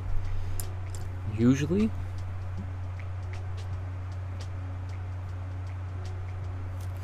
You know, I guess at this point I forgot, we didn't go back into the background. We could still do some of that, maybe before we go too much further, because now we're starting to get into details.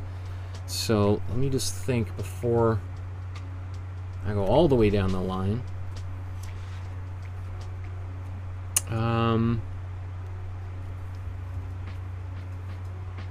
Yeah.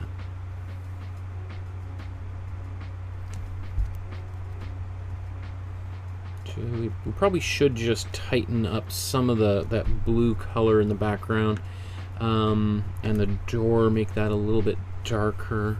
Although I think before I do that, I'm going to do a little bit of the outlining on the walls so that when I do paint on there, I won't be so off target. So I'm going to take my cold blue here. Let's go into this cold. So this is basically just blue and green. So sorry, cold blue and cold yellow here. And I'm just going to add a bit of white into this color. So it's a bit of kind of like a teal that I'm creating. and it may or may not be the final color as it lives on the canvas, but I'm just gonna go quickly in here. Now I like this color a lot. Is it exactly the color he used? Nope. Is that going to get me in trouble? Am I going to lose my official art carrying, my artist certificate, or no?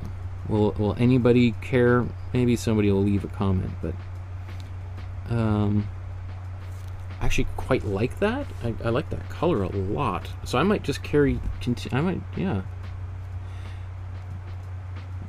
But, you know, as the painting progresses, I might change my mind and go for slightly more subdued, I think if I wanted to get that color a little bit closer, it might be just too much yellow in this color, and just go for the blue, cold blue with white.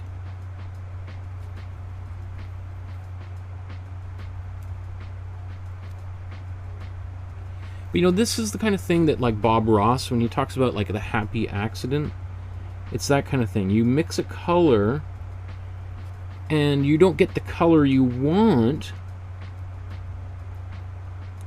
but you look at it and you go, like, or you don't get the color you intended, but you're like, wow, actually, you know, if I was gonna buy a tube of paint at the art supply store, this would not have been the right tube of paint for the job, but this is the one I'm going to use.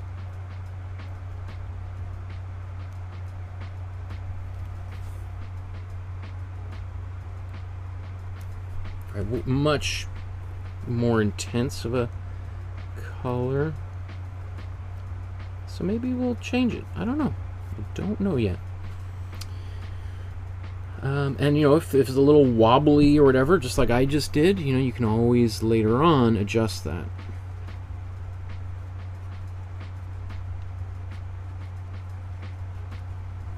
Okay, just mixing a little bit more of it, so that maybe I'll paint a bit of it over top of these lines there. Maybe a bit over top of that line. I love the look of when you've painted two colors over top of one another. Like, the way that looks is different than if I was to just try to make a color on its own.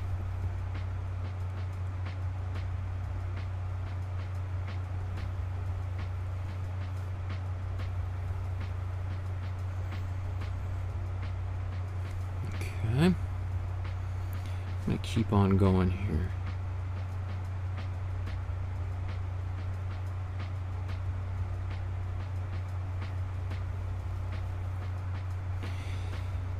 You may have noticed, like many of the paintings we've done in this series, the colors tend to, my version of them, the colors tend to be a little bit more saturated and intense than the originals.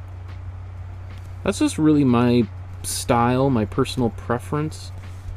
It does have a little bit to do with the palette that we're using, because we are using all synthetic colors that are really the most intense colors in the color wheel, or some of them, not all of them. But what I like about that is it allows us to mix basically any color that's ever existed.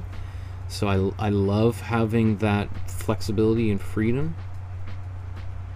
I'm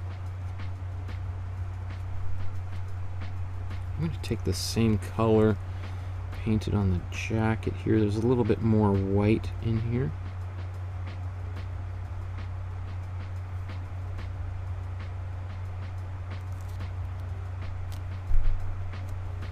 Actually, let's just paint this on all three jackets and then modify it later.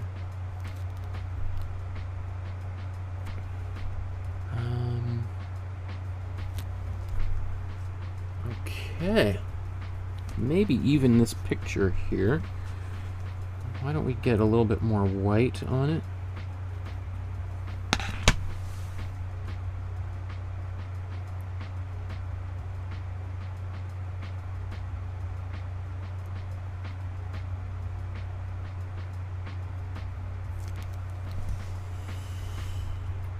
Oh, and I forgot the on the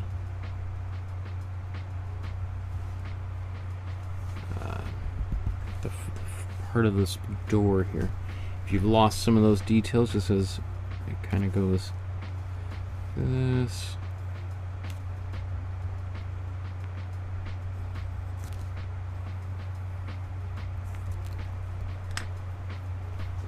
Let's maybe zoom in. Zoomed out for a while, so let's just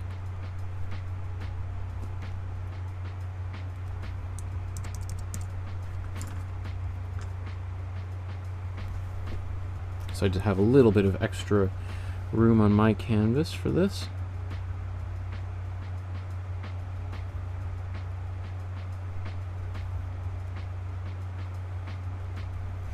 You know, Van Gogh is also a great artist, you know, for people who might have like a little bit of shaky hands, arthritis or something.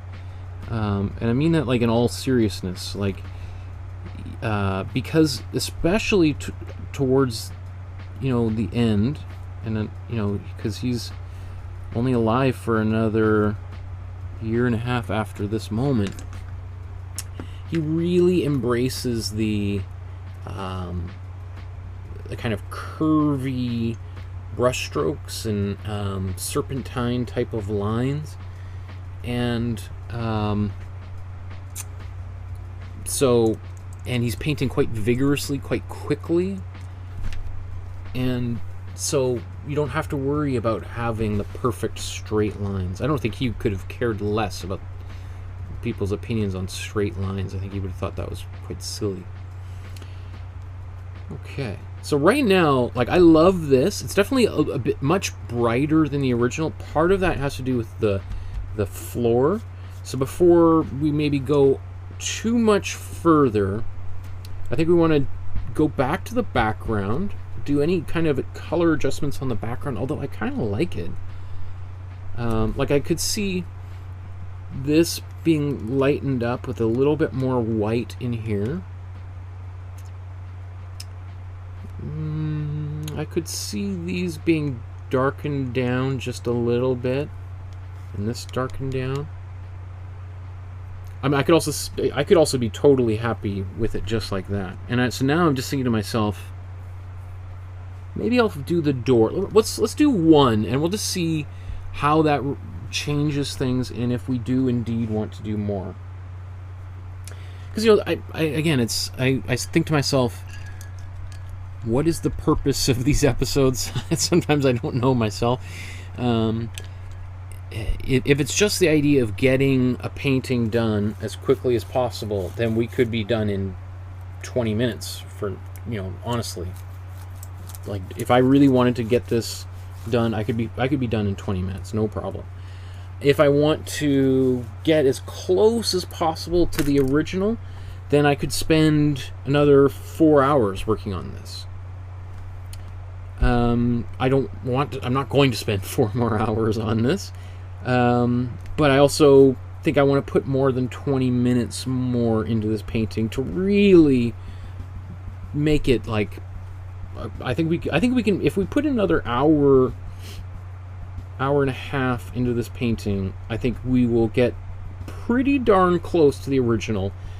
Without, you know, there's going to be some noticeable details that have been omitted, but I think in an hour and a half, you know, it'll look awesome. So that's where I'm kind of going here, and that's, I'll put that time limit. In fact, let's put a time limit on my phone, which I like doing. Let's say put a time limit of 30 minutes. And in that time, I want to get the floor, the walls done, and that we'll see 30.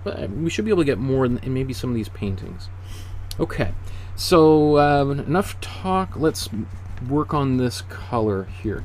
So the color of that wall, it's a bit of this. We can even take some of the color we've been mixing and playing around with here.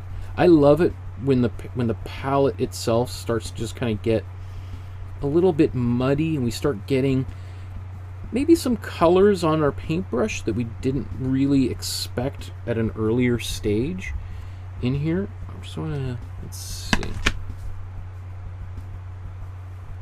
Is that too dark? I don't mind it. I'm just going to go with it. So this is my cold blue and white with I think a little bit of the green that was on my palette, but mostly just some more warm or cold blue. I didn't wash my brush either since I painted these kind of outlines here. And let's just zoom in and get, oops, just so you can see a little bit closer as to like what I'm up to. You know, here I can paint over some of these lines if I didn't do them to my satisfaction. I can also go back and put those lines there again. So for instance, here, I think the middle of this line is sort of somewhere in between.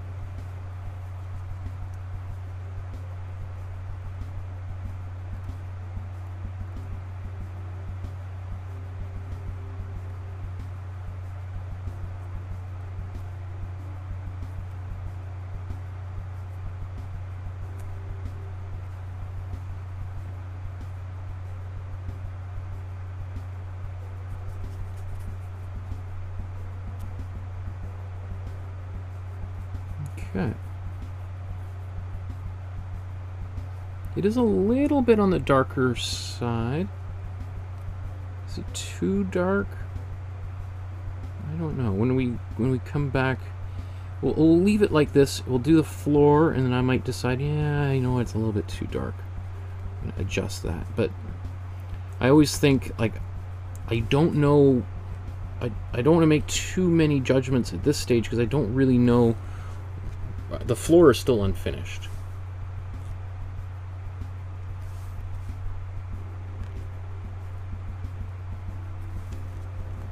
You know, so another food analogy would be like, you know, if you made like a perfect gravy, and you're like, oh yeah, this is perfect, it's totally done, and then you test it with whatever main course you're cooking, and you're like, oh, actually doesn't really go with this at all. You know, this would be a perfect gravy for some other kind of protein, like, you know, turkey as opposed to beef or tofu or something. But it's not the right one for this situation or whatever. All right, so I gotta be. Don't get everything too finished. Okay, so I'm gonna do this other door here, which I think is also a little bit, so that's, I think I want to just a little bit darker.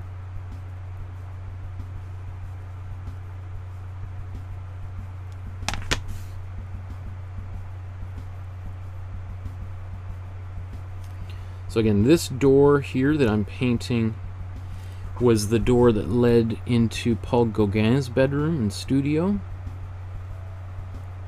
And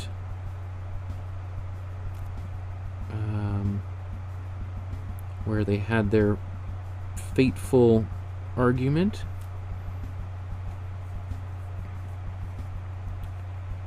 It led Picasso to go on his most dramatic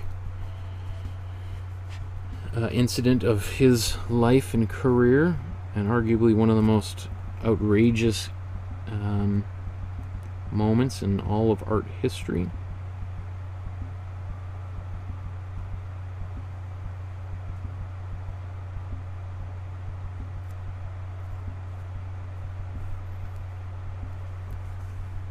Okay. So, wow. This painting looks much brighter than his right now. Especially with these bright, but I don't mind it. Yeah, I don't know if I want to tone it down at all. I think I'm going to do this wall and just give it a little bit more white.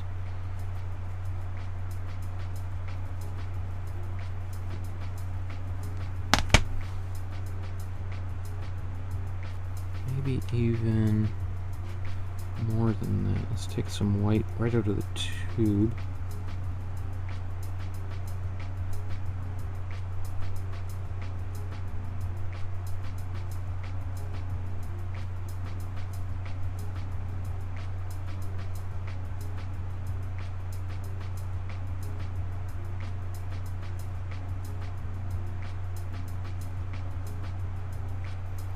I mean, this kind of thing that I'm doing right now is the kind of stuff that Van Gogh himself loved doing. You can, but now that you've been painting for a while, I think the way that you will look at paintings in museums will change radically. Like when all these museums start opening up again and you can travel the world and you can go and see some of these paintings,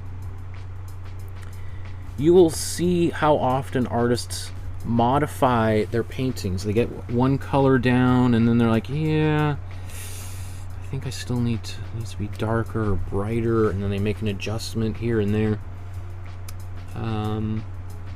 So I like that, but now it's making me feel like I should do something to these, I think.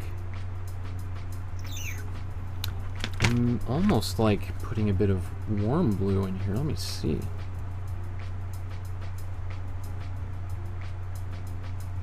Normally would use this for our cold colors there, but I think I'm gonna put that warm blue in now. Let's just see.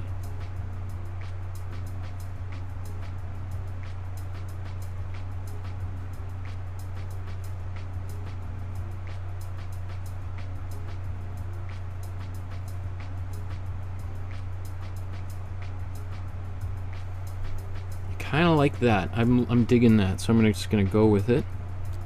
I'll show you again up close as I do this.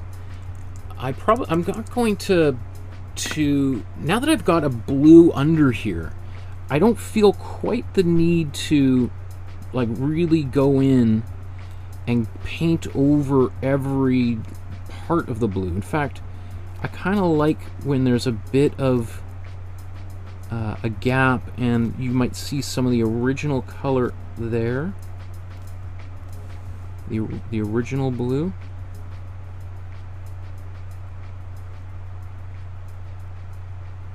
Oops, that's right.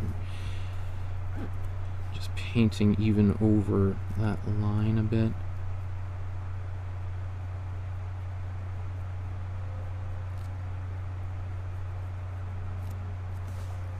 Just need a bit.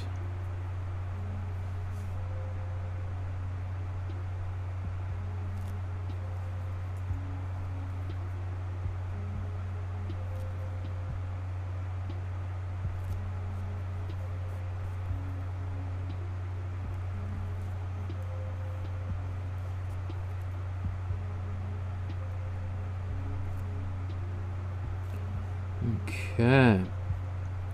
This makes me very happy. Very, very, very, very, very, very happy.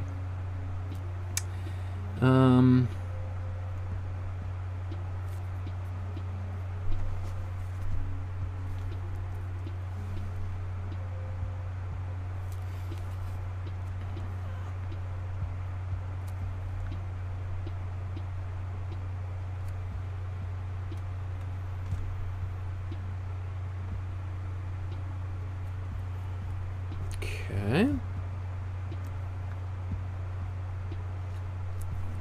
Maybe I'll take a bit of this color.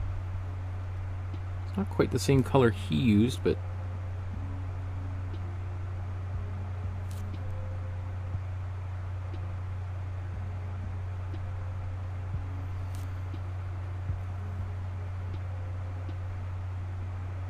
kind of like it there. In fact, I'm just going to put a bit of it, oops, on these bed sheets and adjust that later. Okay. What else needs to be done? Some dark blues up there.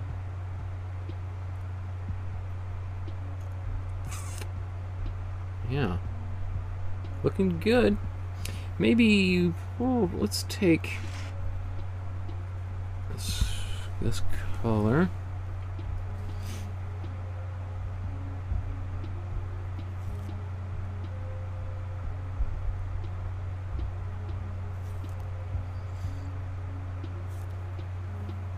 It needs to be a little bit more white in there, so just paint that.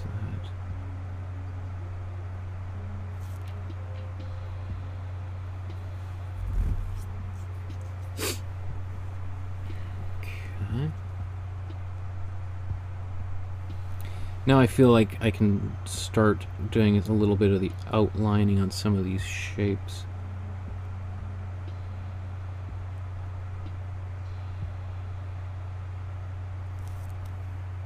And I can even use a little bit of warm blue, which we haven't really used on its own yet. This is my warm blue, just basically right out of the tube. I'm not even necessarily sure what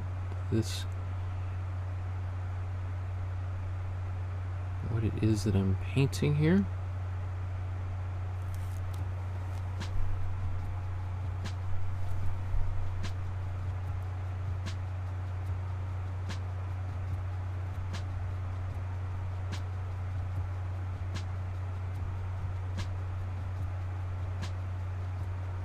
I wonder what this is. Is this painting materials, perhaps?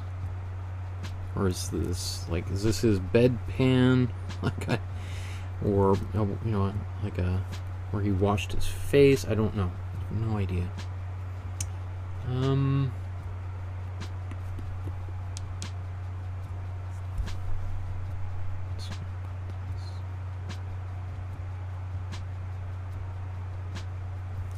Line back there.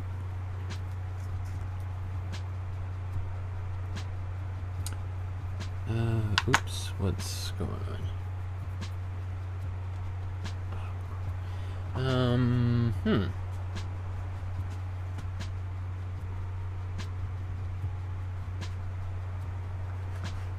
Looks like everything's still working.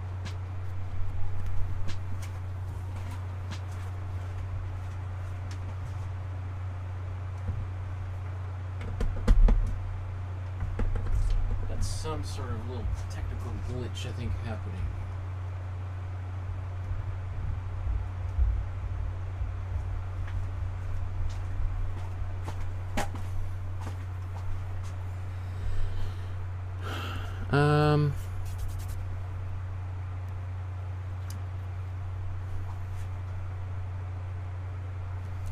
Maybe let me. It looks like the video's still going live. I'm not sure what's happening. I have some kind of glitch on my side.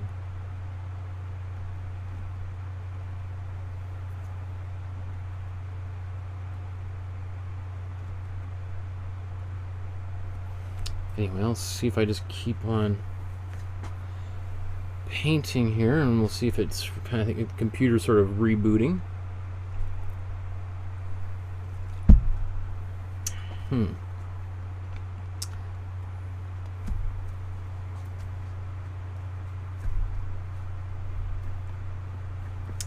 Just gonna clean a couple brushes while I'm at this here.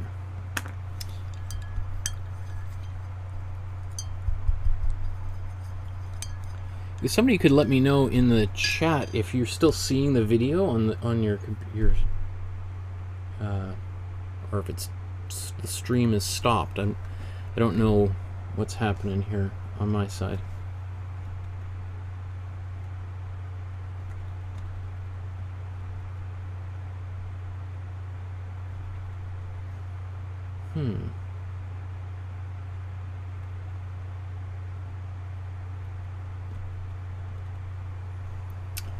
Is it still going on? I have no idea. I see people still watching, apparently. Oh, you can still see the video. Thanks, Joshua. I can't switch between any of my views here. It's driving me crazy. Okay, well, if it's still working, but I can't switch, so I'll just try to... I'm going to mix a brown, and we'll just play it by ear. Okay, nothing I can do about that right now, so I need some more warm yellow.